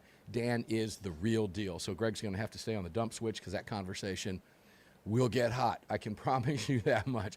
Blackoutcoffee.com, ladies and gentlemen. If you're watching on your screens, that is a QR code for Blackout Coffee. You can just point your phone at that and do the deal. Take you right there. Make sure to check them out, blackoutcoffee.com. As I told Greg in the first hour, I had 1.5 cups. Did I say 1.5 or 2.5? Yeah, you said 1.5. It was 1.5 because the other half got cold on me, and I don't just, unless it's iced coffee, I just can't do that, man. It's like, ugh, throw it out. It's kind of gross, you know. But I can't do coffee that's been sitting in the pot all day. yeah, there's a microwave for Even that. if it is I can warm. do that. I guess I can handle that. That's not too bad. But it is blackoutcoffee.com, ladies and gentlemen. Also, make sure to check out Pot of Gold Auctions, POGauctions.com, POGauctions.com. We will have a new auction for you in the very near future, coming up in the very near future. And we are 17 years into this program today, ladies and gentlemen, and we couldn't do it without all of our partners. So make sure to check out POGauctions.com. And also, VCDL. During the break, I was on camera and I was reading a email that just came in while I was on break from Virginia Citizens Defense League. Guys, they need your help bad. They need signatures. They need petition help. And if you're in Virginia, they need you beating feet right now on the streets. But you do not have to live in Virginia to join them. It's vcdl.org. It is $25 for an annual membership. We are all Virginians, folks. They want it in your state. I don't care where you live. I don't care how red you are. This is what they want for you. So make sure to join these amazing organizations and also do your shopping over at budsgunshop.com, budsgunshop.com. Neil McCabe, Real America's Voice, my brother from another mother. Neil, you have participated on this program for its near 17-year history, at least 15 years of it, Neil. Thank you for what you do for this Mark. program. Mark, this is an incredible accomplishment because I was actually having a conversation with somebody last week that television is a cutthroat business, but nothing is as cutthroat as radio. Radio is a vicious, vicious mistress. And the fact that you've been able to survive and grow and bring this show to across the country, to all these different stations, and not just the content, right, but also with the advertisers, you're able to demonstrate that the listeners of this program and the gun rights and gun ownership community has some wallet, and they'll spend stuff. And you've been very successful helping businesses grow in this space, in this community. That frankly, not so much now, but there was a time, Operation Choke Point, where it was the policy of the United States government and frankly the banking industry to put everybody out of business. Yeah. I've told the story on the program here, with my bank, when they were asking me, when I was doing some trademark work and some other things. I said, well, you don't sell guns, do you? And I stopped. I said, well, what if I did? They just don't even bother. They just let you know.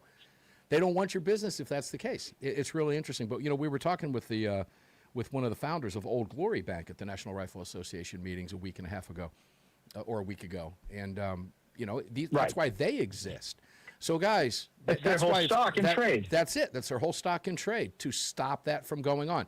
And here's the scary part, Neil. There's going to be another Democrat administration at some point in time, hopefully not for a long time, with the party in the shape that it's in right now, this un-American, freedom-hating. I mean, these are people that are celebrating Iranian leaders. You wonder what side they're on. Right. Their hatred for Donald Trump is so deep. And do I have to go tell you to look at X, ladies and gentlemen, the hatred from last night at the White House Correspondents' Dinner? It's unbelievable. It's almost worse than it was with Charlie Kirk. Yet now the third attempt. Right. But good heavens. Anyway, we could go down a bunch of different rabbit holes. Let's go to the Correspondents' Dinner. And I take it you've been to the Correspondents' Dinner at some point during your career. I have, and I didn't last night. And You were And camping, so and I let everybody know you were camping. Good for you for being camping. I hope it was great, and I hope there were no burn bans where you were. And if there were, I hope you violated them and didn't comply. No. It was all good, and I just decided my wife is out of town visiting family, and I decided to the best way to keep me off the streets was to go to the woods.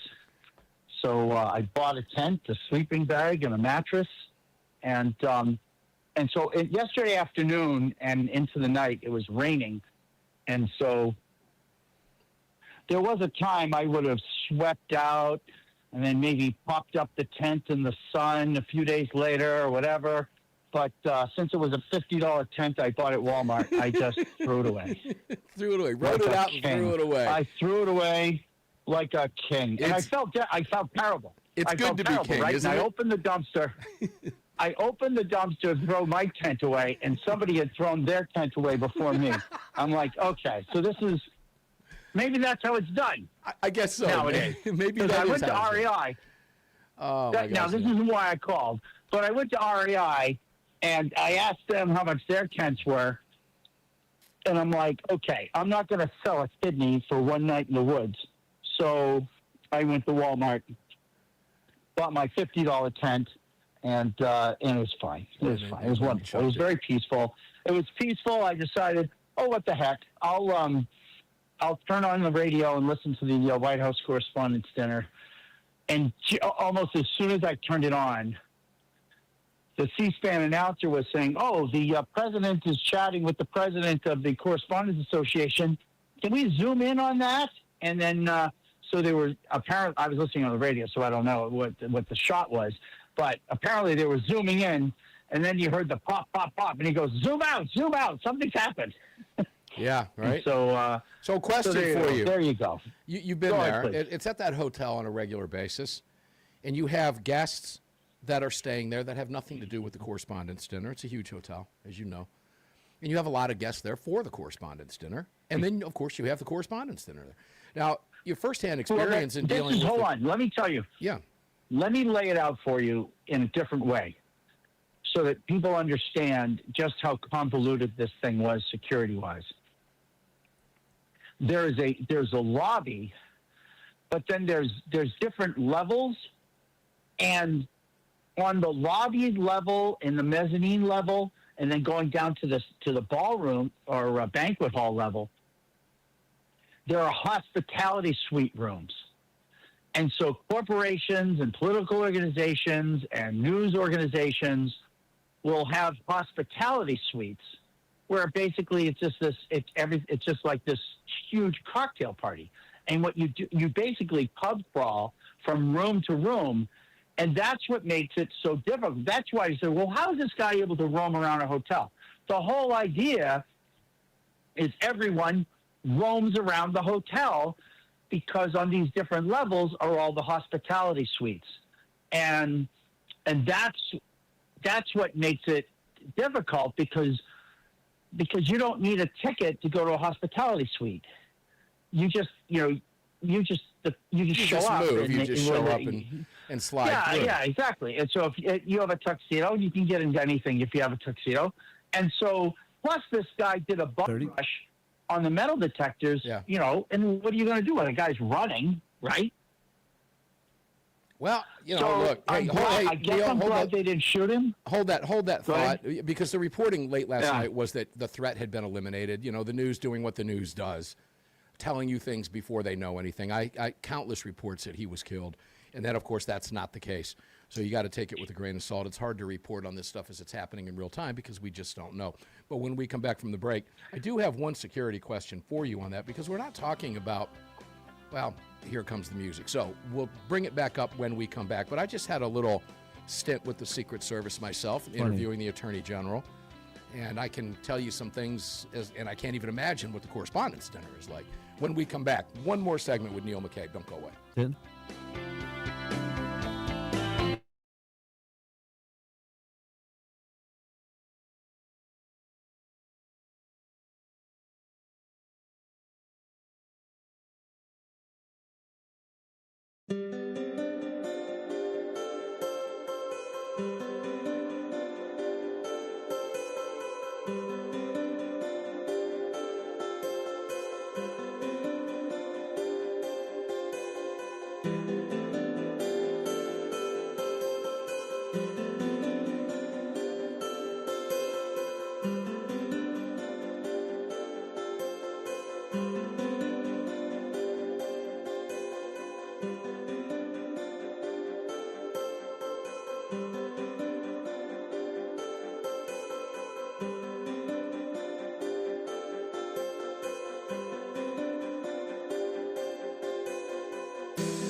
And indeed, welcome back. Mark Walters filling your prescription for freedom. 17 years into this now, and it seems like yesterday.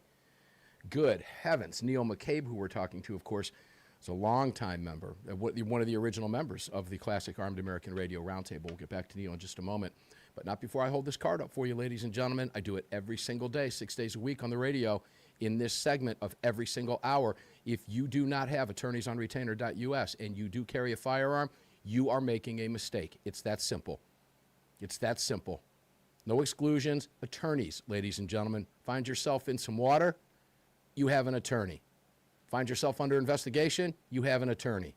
It's that simple. Whether it's regulatory, whether you're charged with a crime, whether it's just an investigation where you're not entitled to an attorney yet, unless you're charged, you have one. Go home, let them do the work. $37 a month, attorneysonretainer.us, attorneysonretainer.us. Visit all of our great partners, including Blackout Coffee. Please, blackoutcoffee.com. We could not be here for all of these years without the relationship between me, you, and our sponsors. It's that simple. So please support them all. Like and subscribe on social media. Help us take our social media back. Follow us over on YouTube, Facebook, Rumble. You get the idea. Let's go back to the great Neil McCabe, one of the OGs on this broadcast for many, many, many years, and we just love him. Neil, welcome back, brother. It's great to be here. Quick question for you on this security gig. Sure. Because this was in D.C. Now, I kind of go back to kind of think about Vegas and the Vegas shooter who, once the government said stop talking about it, they just did. We don't know any more about it. We never will. But he was, we have got him on video coming in with bags and bags and bags, duffel bags, okay? Okay, it's Vegas. It's a little bit different. Here, this is D.C., where everything's got to be registered, where Puro is, and we're going to talk about that in the next hour, ladies and gentlemen. The D.C. Circuit did agree to rehear en banc the magazine ban, which we are still trying to figure that one out. But nonetheless, it's D.C. where it's not as easy to have a firearm like it might be in Las Vegas, et cetera. It's different. It's difficult. Yet here we have this guy in what is a heavy, heavy Secret Service protected area. I just did I had 6 agents surrounding the booth I was in, and you had people walking around with firearms on the floor. So the Secret Service treats things a little bit differently, okay? And I'm sure there were people around that you didn't know were Secret Service and all that fun stuff. But how does that happen in Washington, D.C.? I think what happens is people get lax. People meaning the security team? Right, and, the president hadn't been to one of these things. So, I don't know. Well, Biden went 4 years in a row. Yeah. So, it's, I don't want to get Butler-esque, but, it just seems like there's some failures. And I wouldn't be surprised, because what we found out at Butler was that the Secret Service didn't have a drone. The Secret Service radios didn't talk to the local cops. Mm-hmm. And basically it was a local police officer who was climbing the roof, right, to go after that guy. And it was a local police sniper who hit him. Right now, Secret Service hit him, delivered the kill shot, but he was first hit by local cops because the local cops apparently weren't in on the fact that you're supposed to let Trump get killed. Right. And so I gotta wonder what was going on, and it really boggles the mind because just the broadcast equipment that was brought into that room had to be brought in like maybe 6 hours before the event, and then for these events you're locked in. Like anytime the president speaks, you might be there 2 or 3 hours before the president shows up. Yeah. And that door is locked. It's like you're not going anywhere. Once you're in the bubble. You're in. And so it really is it's stunning to me, but so much of the federal government is complacent and lazy. You also have a case of the Secret Service agents haven't been paid. The Homeland Security budget has not been passed. And so you have guys who are basically flying around. They're flying around on their own credit cards. And, who knows? Well, knows they also know they're going to get a little windfall coming up of some back pay too, and the ones that I've spoken to are incredibly dedicated people. I don't, are there slouches in there? There's no question about it. Is this just a job for me? Probably, but not by and large. I could be. Well, I think. Let me say this: the guys on the ground, right? The guys who are manning the metal detectors, the guys who are sort of, at the door at that choke point. Yeah, of course, those guys are dead. I think there were decisions made by people higher up, and there's a guy named Jim Kuhn who's a friend of mine who was Reagan's body man, and he was the liaison with the Secret Service when Reagan was shot. And he was like out of his mind because he, at that time, back in the day, it was up to the Secret Service whether or not they thought it was necessary to have a metal detector. And John Hinckley, so they decided not to have the metal detector, and John Hinckley was waived into the VIP section, which was a very soft touch security. Obviously things tighten up once Reagan shot. But I do want to say this too: we have the benefit of hindsight, and with that, we can see things a little bit clearer. Now, very quickly with the time that we have left. There's a lot of reports out there now, and I'm seeing some that appear to be credible that Kash Patel is not going to survive over the next week. Any rumblings in Washington? Can you tell? I like Kash a lot. I know Kash. I know what he's all about. Is there any truth to that, or is this just Washington leftist garbage like usual? No, he's leaving, and what's happening is your buddy Todd Blanche is consolidating power at the FBI, at the DOJ. Kash Patel was a direct report to Todd Blanche. Those two men never got along. It was my understanding that Patel wouldn't even pick up the phone when Blanche called. And so they've had a very rocky relationship. And, Todd Blanche is now, he was saddled with a lot of staff that from the transition team that he didn't choose. And so he's basically flushing out all those people. He's putting in his own people. And I'm not saying this is why Blanche would do it, but frankly, if Bailey, the deputy director, becomes Bailey from, I forget his first name, I'm sorry. Andrew Bailey. It's Andrew Bailey. Andrew Bailey. Right.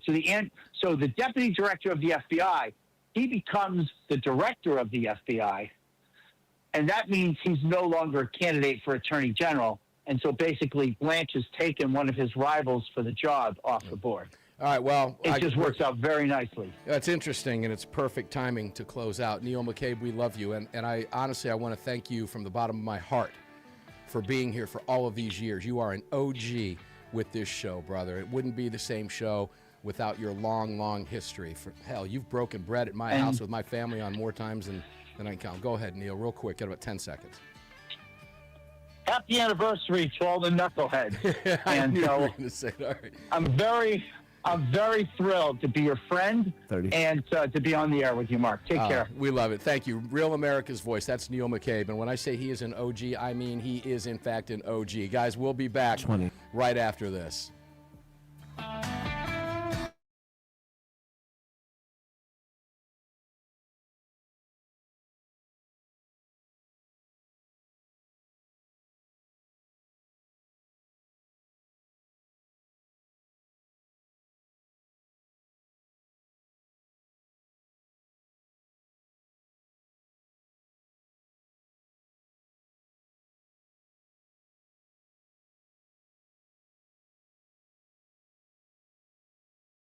All right, ladies and gentlemen, we'll be back at 6 minutes after the hour with a classic Armed American Radio roundtable, of which Neil McCabe, in fact, was an OG back in the day, along with George Hill, David Codria, and Neil McCabe. And they had quite a streak going before Neil had to take off to parts unknown. And, well, real life happens to a lot of folks, and they were unable to give us that time every single week. But we've got a really solid group at the roundtable coming up. Justin Moon, Ryan Petty, Parkland father, also the director of the Board of Education, the chairman of the Board of Education in the state of Florida. A lot going on everywhere, a lot to talk with this group about. And of course, that includes former law enforcement officer and combat veteran hero Brad Premo, founder of Lead Slingers Whiskey, old Whiskey Brad. All three men will be here. to close out Armed American Radio's Monster Cast on our 17th anniversary. So it's a beautiful thing. We appreciate you being here, and we'll see you back in just about a little bit under 7 minutes from now. Enjoy the music if you're watching on the stream, and we'll see you back here in just a few minutes. Thanks for tuning in.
And welcome in, ladies and gentlemen. Armed American Radio's Monster Cast Hour 3 continues our 17th anniversary over the nation's airwaves.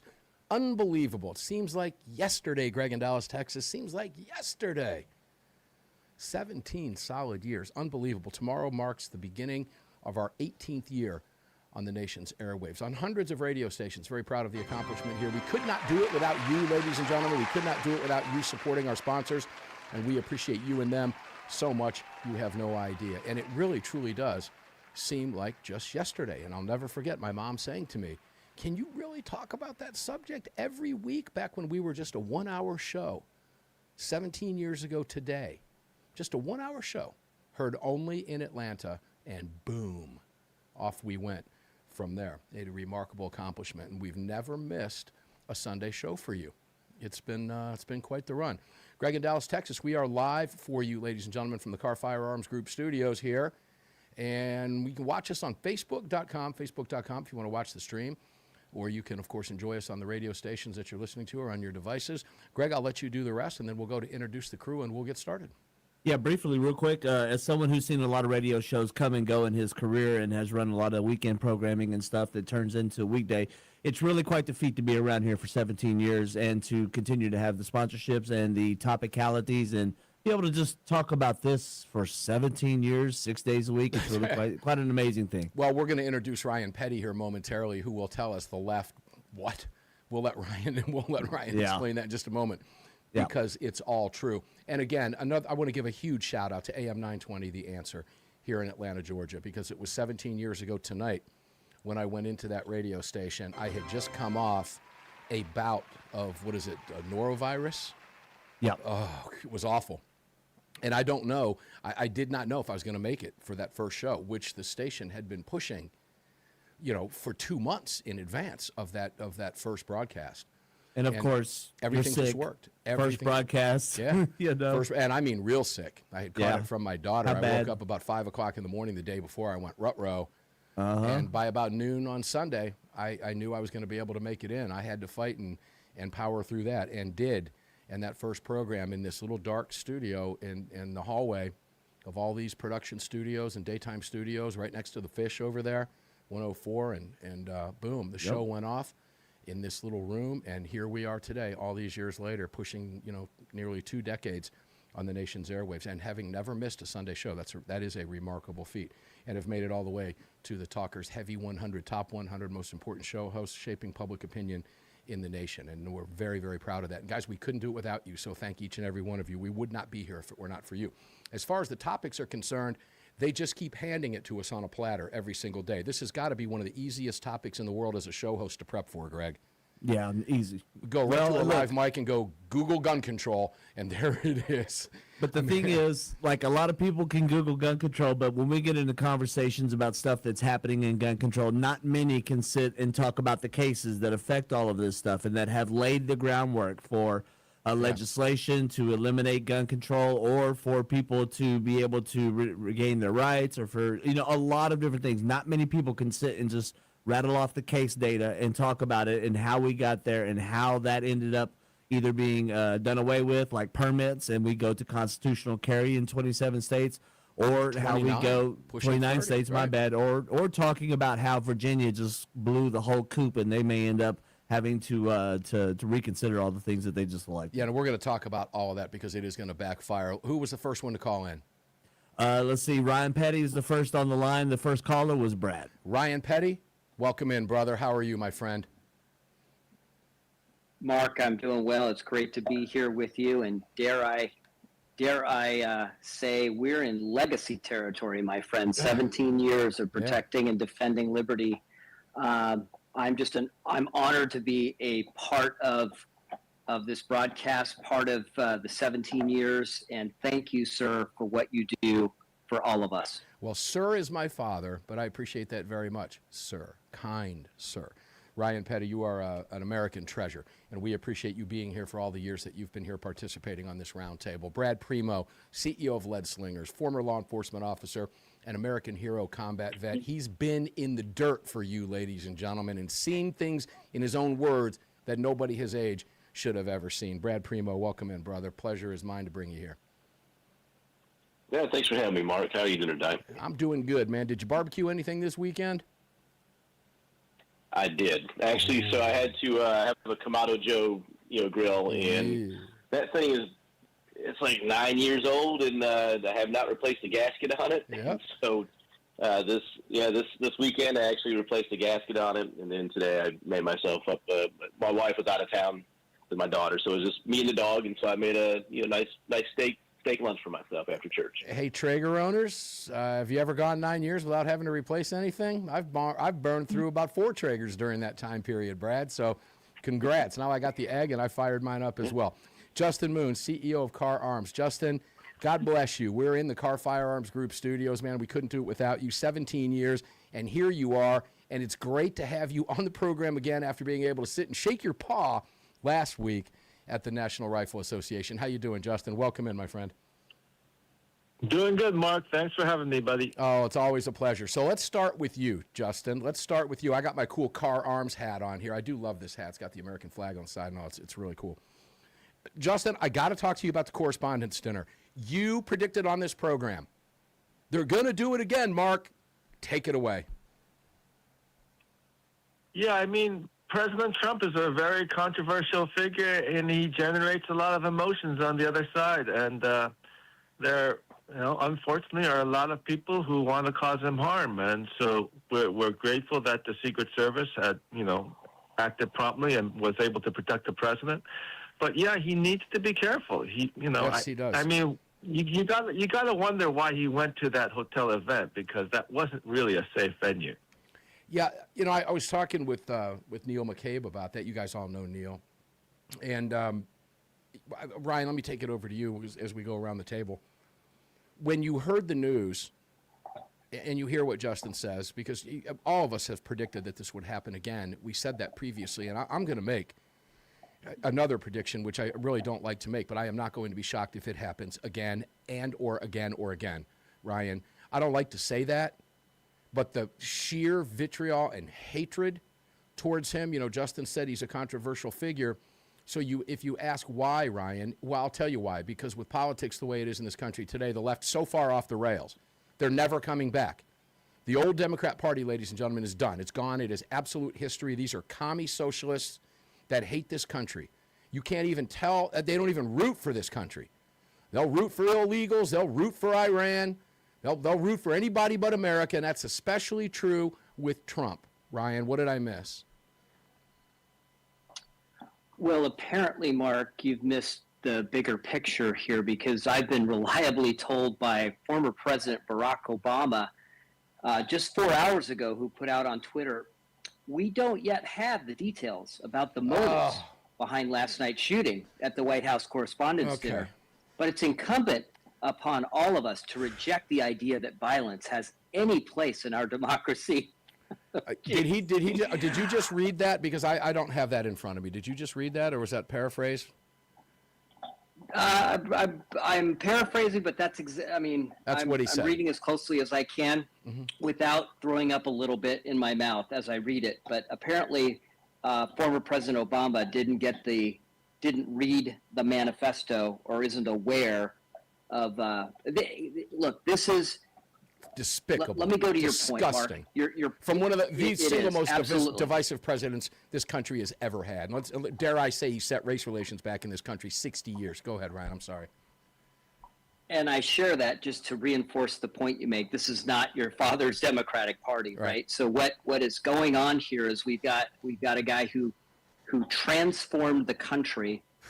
They went from liberals and Democrats, and we argued about, we agreed on what we wanted to accomplish for the most part. We disagreed on how to accomplish these things. Now we don't agree on the end goal. We have very different visions for America.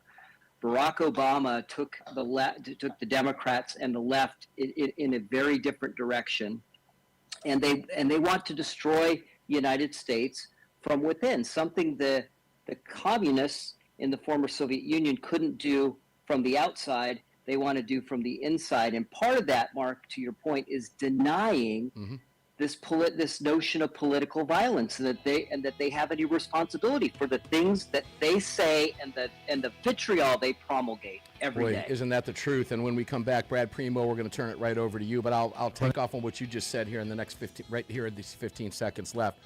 Those two visions, ladies and gentlemen, are incompatible with one another. They are mutually exclusive of one another. That's just a fact. We'll be back with Brad Premo for his thoughts.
Indeed. Welcome back to the show, ladies and gentlemen. If you're just joining us, welcome in on our 17th anniversary. If you are rejoining us, welcome back to the Carr Firearms Group studios. Guys, we would not be here at all if it weren't for all of our great sponsors and partners all over the country for all of these years, and we love them, and we ask you to support them. It's real simple. Just head over to armedamericanradio.com.org. We got you covered because we own them both for you, so you can take your pick over there. We got other ones too, but they don't push to anything yet. But you never know down the road. But guys, make sure to visit all of our great partners, all of them. You can find them all at armedamericanradio.com. That includes the National Rifle Association. You can join the National Rifle Association at nra.org/AAR.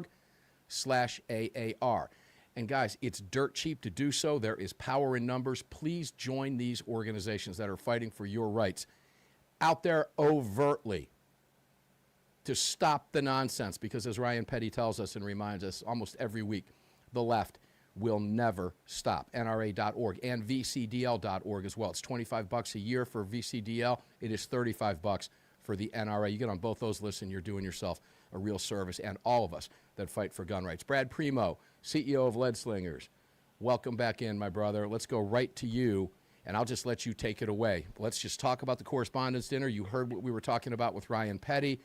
And I made the comment that, you know, their vision, as Ryan said, and our vision are not compatible, Brad. They are not compatible at this stage of the game. The Democrats are seeing to that.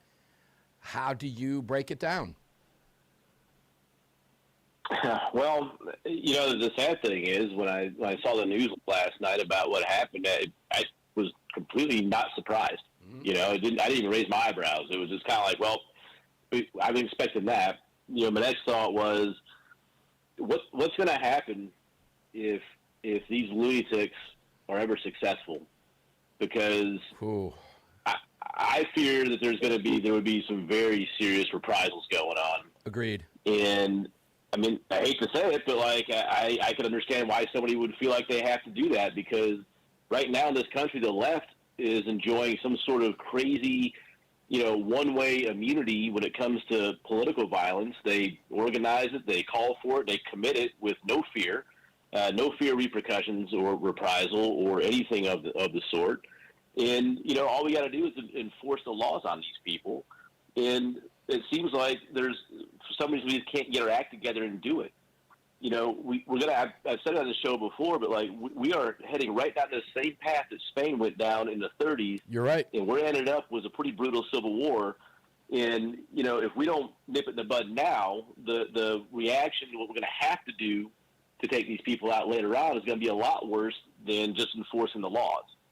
And that's what I fear is going to happen. And so, you know, I hope and pray it doesn't, but I don't know. These people are so far gone in their thoughts, and it's just a crazy. I can't believe it, but this is mass psychosis that's just fallen out about 50% of the country. It's crazy. They can't even think straight. Yeah, Justin, you know, I think we're all in this boat. I'll use myself as an example. But I've got relatives out there that I see some of the Looney Tunes stuff being posted out there, and it's mind-boggling. I've got a cousin that just posts nothing but Trump hatred all day long. All day long. I'm not going to tell you what he does for a living, but let's just say I wouldn't want one of his lawyers protecting me because of my political viewpoints. It's so bad out there right now, Justin. And when you heard what Ryan said, and you heard me say that, and I know you agree with this, but you know, these visions of the country are not compatible with one another. They simply are not. Communism is not compatible with capitalism and our way of life. It is not. And Justin, the hatred is worse now after what happened. Dare I say, almost as bad as Charlie Kirk. Now, so answer Brad on that. What happens, God forbid, if something like that is successful down the road? Make it FCC friendly. Well, you know, Mark, we are at a crossroads. I mean, you know, it's very challenging right now that, especially now for President Trump, he's at his lowest popularity rating since he's started his second term. This Iran war has been, you know, a very divisive event in his term. So unless somehow he can wind us down before the midterms or within a couple of weeks, it's going to have a big impact on the midterm elections. And unfortunately, if we lose, then we're going to have crazies, possibly taking control of the House, maybe the Senate, and then President Trump will really be in the world of trouble. Yeah, I can't disagree with that under any circumstance, Ryan. I really, truly cannot I mean, we're simpatico here, bro. I don't know. I'm not going to sit here and tell you I have the answers. What I'm concerned about are the what ifs, Ryan. Those are my biggest concerns, as Brad was alluding to as well, because they literally have collectively lost their minds. And you can go to any social media platform to see that. And you know my disdain and hatred of social media and mainstream media, et cetera. I was kind of looking forward to watching the Correspondents' Dinner. I wanted to see what Trump said to the media that hates on him on such a regular basis, because he doesn't take any crap, like me, and he's got years on me. His get off my lawn sign is huge. He's got that thing and lights at the top of buildings he owns. He just doesn't care. He's going to speak his mind. Ryan. Yeah. I've got two thoughts. The first one, let me just say this to anyone within earshot of my voice. Trump is on the ballot in November. Yeah. It's not the time to stay home and pretend this election doesn't matter. This election, I know you hear this all the time. This is quite literally the most important election in recent history, maybe in the last 100 years. The future of America is on the ballot. You either want to preserve the liberty and rights in our constitutional republic, or you want a democracy where the majority rules and the majority gets to decide what the rest of you do. If you're even thinking about staying home, you've got to question your grasp on the reality of the situation we're in. My second thought, very quickly, I won't have time to go into this, but I've been in the trenches, Mark, as you know, in reforming the public education system here in the state of Florida. It started with my mission to make schools safer, and the left had absolutely captured the educational system from pre-kindergarten all the way to the university level. We had a governor here, Governor DeSantis, who was willing to step up, as President Trump has been willing to step up and fight it at every level. And the left went kicking and screaming. Now, nobody's made assassination attempts, but I've been threatened. The State Board of Education, upon which I sit, has been threatened. We've had to have law enforcement at most of our meetings because there are crazy leftists out there. But I will tell you, everybody out there, it is worth it. The fight is worth it. And you can win, but you've got to have a backbone, and it's time for us to stand up and preserve what our founders gave us. When you hear us say or ask, is the cavalry coming? Ladies and gentlemen, in this case, you are the cavalry. And I want to go back to something Brian said about tax dollars and all in Florida that will blow your mind. We'll get the thoughts from the table in just a moment. We'll be right back.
Welcome back in. Mark Walters filling your prescription for freedom. We are 2 segments away from ending our 17th anniversary program, getting ready to kick off 18 years beginning tomorrow, man. And we're just excited about it and thrilled about it. It's so cool to be able to do over all these years. We couldn't have done it without you. So thank you so much.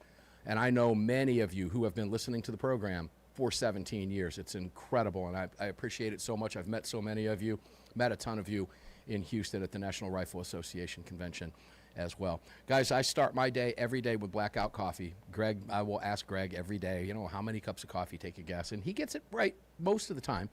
1.5 cups today because I let one of those cups go cold and I had to chuck it because I just can't do cold coffee unless it's iced coffee, unless I make it that way.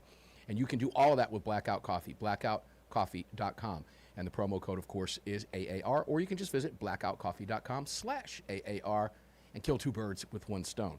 All right? Don't forget Bud's Gun Shop and budsgunshop.com, budsgunshop.com. We're going to be broadcasting from Bud's coming up in the next few weeks.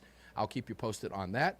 And POG Auctions, POGauctions.com. Go over there and support your rights in cool auctions. Cheryl and Danny have got some great stuff over there on auction. You can get some great deals over there. Make sure to check it out. Go see what's up for auction. It supports your gun rights. Gun Freedom Radio, Armed American Radio, it supports all of us. POGauctions.com. Make sure to take advantage of all the really cool stuff over there. Got some really cool stuff in those estate sales. In fact, some people don't even know what they have, and you can go get that stuff for a really good price on a bid. I've been over there fooling around with that for the longest time. Haven't pulled the trigger on something yet, but I guarantee I will. When I find it, I'm going to know. POGauctions.com. Now, Ryan, I want to go back to you before I go to Brad and go around the table on this, because you put out, and I believe it was in our group chat that we have, the 3 of us, or the 4 of us have on our text. We talk about cheating. Justin is huge on this. I can't wait to get his perspective on this, and Brad's as well. But you put a story out about how and all I could think about was this is just another way they cheat, ladies and gentlemen. What did they do down in South Florida relative to break this down for us, then we'll take that to go around the table. Guys, they cheat, and this is evidence of it. Go ahead, Brad, or excuse me, Ryan. Oh, geez. I mean, it's like which time, Mark? So, I mean, the latest was that there was a school district in Florida that actually used taxpayer-funded dollars, meant for education. And they went to celebrate this Obama dinner night put on by the Democratic Party of the county. They used taxpayer money to fund a Democratic Party. Unbelievable. Literally a party. And this is what they do.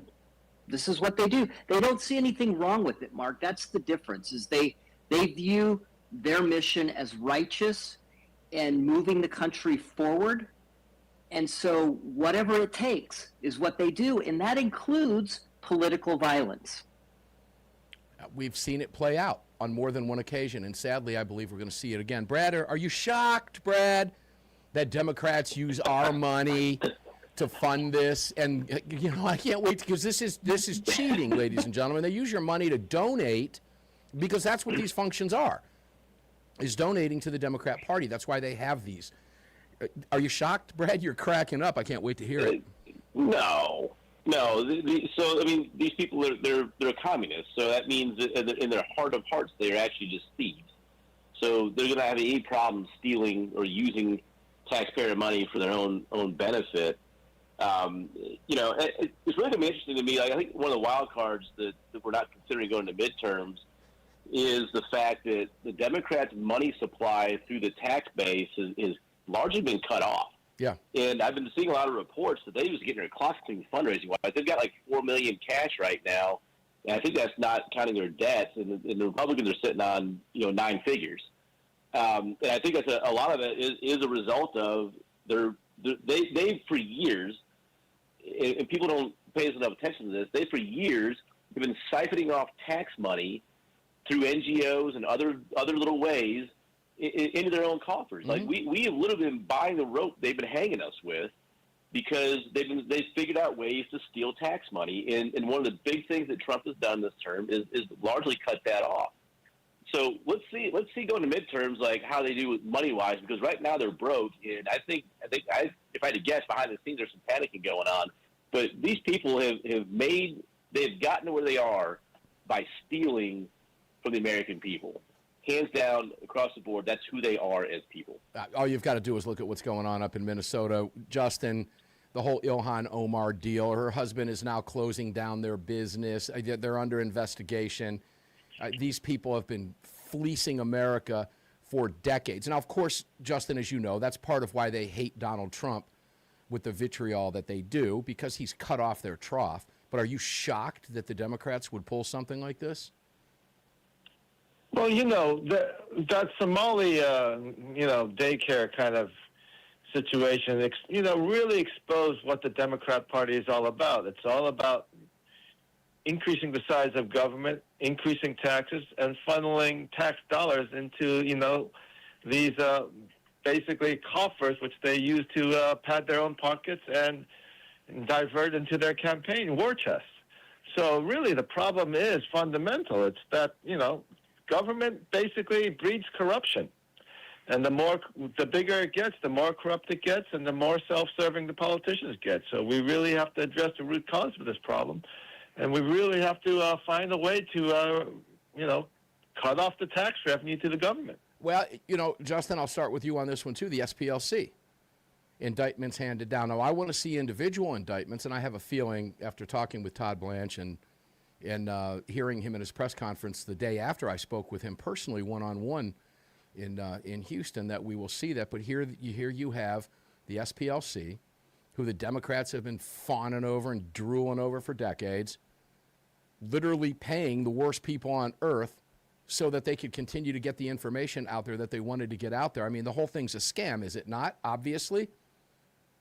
Well, absolutely it is a scam. I mean, SPLC is one of those, Democrat-funded organizations, which actually labeled my brother as a hate group leader. Yeah, I tried to get on their list. I thought, wear it with a badge of honor. Tell your brother, tell Pastor Sean to wear that with a badge of honor. I tried to get on that list. I would have worn that with a badge of honor, honestly. This is a joke all the way around. If it were not so dangerous, because it's how they get their messaging out, Ryan, as you've seen firsthand as a Parkland father fighting for gun rights. You still get attacked. And now you're getting threats because of what you're doing to reform education in Florida. And that's where the Governor DeSantis 100% behind you. Oh, no, absolutely. And, and speaking of the SPLC, I mean, I as you know, Mark, I sit on the Marjorie Stoneman Douglas Commission. Right. I was appointed by then Governor Scott to sit on that. We were investigating the Parkland tragedy, trying to figure out how to make schools safe. The SPLC sued our commission. They sued us because there weren't enough people of color, et cetera, making the rules, and we didn't have any students. Well, we won the suit. They sued us also because there wasn't enough parking at one of the venues we were at. But anyway, just nonsense kind of stuff. But now we're learning where their funding is coming from, and where was it coming from? It was coming from taxpayer dollars through USAID. Yep. To Brad's point, President Trump has done something so wonderful for this country by cutting off the funding sources for all of these far left groups. And if we can just, snatch victory from the jaws of defeat, folks, get out there and vote. No, sometimes you're going to have to plug your nose and vote for that rhino you don't like. But, it's primary season. Go fight for the candidate you do want to vote for. And then when it comes time in November, you may have to plug one nostril, but make that vote count, because if you don't vote, if you're not out there voting,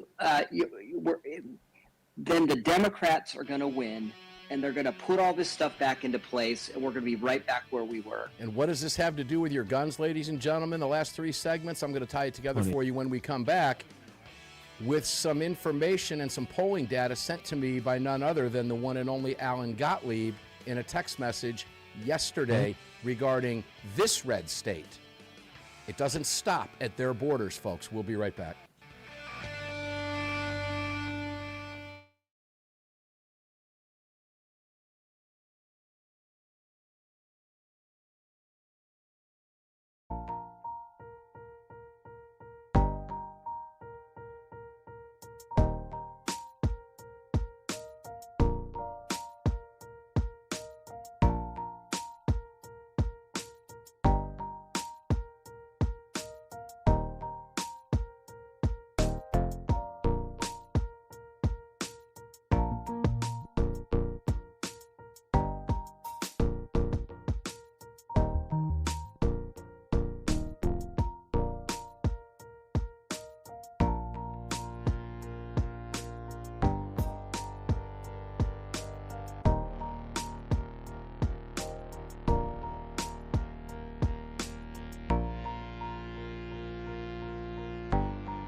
Welcome back, guys. Attorneys on retainer.us. I'm holding up my card, as I always do whenever we get to this segment, because they are the real deal, ladies and gentlemen. One of the best-run companies out there. Attorneys who defend you, period. That's all they do. They don't ask them about estate planning. Don't ask them about anything else. Self-defense cases only. And they get calls all day and all night. We've had the attorneys on the program many times. They're a lot of fun to talk to because we learn so much from them. If we've made a decision to carry a firearm, well, we like to go through in our mind what would happen, but it never really works out that way. And they get those calls every single day from people who know that from firsthand experience. And they get the call from people who have an attorney. And that's what I want for you as well, just like me, my family. And Ryan's got it. Everybody's got it. You need to have this card in your wallet. It represents your self-defense attorney and your freedom. God forbid you have to use a firearm. Make sure to visit all of our great partners. That includes Patriot Mobile. This is a Patriot Mobile activated phone I have in my hands right here. PatriotMobile.com/AAR. We'll be hearing from Patriot Mobile Management on Thursday. We were unable to connect with them at the NRA convention because they were busy at their booth. Unlike AT&T, T-Mobile, and Verizon, who weren't there with booths, Patriot Mobile was. PatriotMobile.com/AAR. And you can find all of our great partners that have made this show possible today as we wrap up this segment of our 17th year on the nation's airwaves, having never missed a Sunday broadcast. You've gotten fresh content on Sundays for the last 17 years. We're really proud of that, and thank you to each and every one of you. All right, guys, let's tie this to guns. I'm going to read a text message that I got, which is an excerpt from something that Alan Gottlieb was looking at just a couple of days ago. And here's the text. This is how we tie this back to red states. When we talk about why Virginia is so important, it doesn't stop. You talk to anybody that we've done over the years in California, they tell you it doesn't stop. Jersey, it doesn't stop. New York, doesn't matter. If you're behind the blue wall, your leaders want what you are suffering through for the rest of us. Take a listen to this, and this is a red state, folks. In the race for governor, former Democratic mayor of Atlanta, Keisha Lance Bottoms, wins against Brad Raffensperger, Rick Jackson, or Burt Jones, one of whom will likely be the Republican candidate. Bottoms wins 49% of the vote against Jones, 43% the polls show, and she wins by the same margin against Jackson. Against Raffensperger, Bottoms comes out on top with 46% of the vote to his 44. Now, I'll couch it with this. We saw the same nonsense about that moron Stacey Abrams, and she took 2 nosedives, thank God. The fact of the matter is, it is close in this state. Now, keep in mind, there are 3 Republicans fighting in the primary, and open early voting begins tomorrow in the state of Georgia. One of them will not win 50%. There will be a runoff. It just happens that way. And then we'll revisit this. But the fact of the matter is it shouldn't be close at all, Brad Premo, in Georgia, at all. But it is. I mean, Mark, I hate to say it, man, but you guys got some problems down there. And I don't know what it's going to take to fix it. But, you know, I saw numbers saying Ossoff's probably going to get reelected. Like, it's looking like Georgia's getting more blue than even purple at this point, and I'm not sure how that's possible. You know, unless there's been a crazy Stacey Abrams like vote theft machine going on in the Atlanta area. It's Fulton County. You know, that's really the problem, right? It's the Atlanta area that's dragging that state down. But like, if that's the case, then you guys have got to get serious and do things to mitigate the influence of Fulton County over the rest of the state. I mean, Tennessee has done that because where I live in Nashville, it's pretty much controlled by Democrats. Memphis controlled by Democrats. But at the state level, they've done things to mitigate the ability of large blue cities to take the entire state down the tubes. Mm-hmm. And if Georgia doesn't do that soon, Georgia's going to be lost. You guys got some serious problems down there. Yeah, Justin. When you hear this. Here's a couple of things. I reside in the state of Georgia. Right now, I don't have a fear of that right now because I've seen the way these polls have moved in this state. There are supermajorities in the House and the Senate in the state of Georgia. Red. Even if Keisha Lance Bottoms, which I can't even imagine hearing that name as governor for 4 years, besides the point, isn't going to get anything done in the state. So now you're at, Justin, a state of polarization. and you're getting nothing done. Absolutely nothing done. Meanwhile, they're going to be throwing gun control bills at us like crazy, none of which will move, that the Democrat machine will use to try to turn us into Virginia if that were to happen. Now, I don't see that happening. I don't have that gut feel. My gut is telling me something different, Justin, but I'm smart enough not to be complacent. There are many people out there who will see something like this and say, oh no, and stay home because they're complacent. That's the danger, is it not, Justin? Well, the problem is, Mark, the neocon base of the Republican Party only represents 30% of the electorate. Trump won because he was able to attract independents, people like Tucker Carlson and Candace Owens and Alex Jones, with his promise not to go to war in Iran. And right now we have a problem because that base which elected President Trump has been split by Trump's, going back on his campaign promise not to go to war in Iran. So I don't know how he's going to fix that. It's a huge problem in the electorate right now for conservatives. Yeah, I don't have the answer to that. I'm with you on this. And guys, Justin and I had an opportunity to talk for about an hour privately at the NRA before we mic'd up.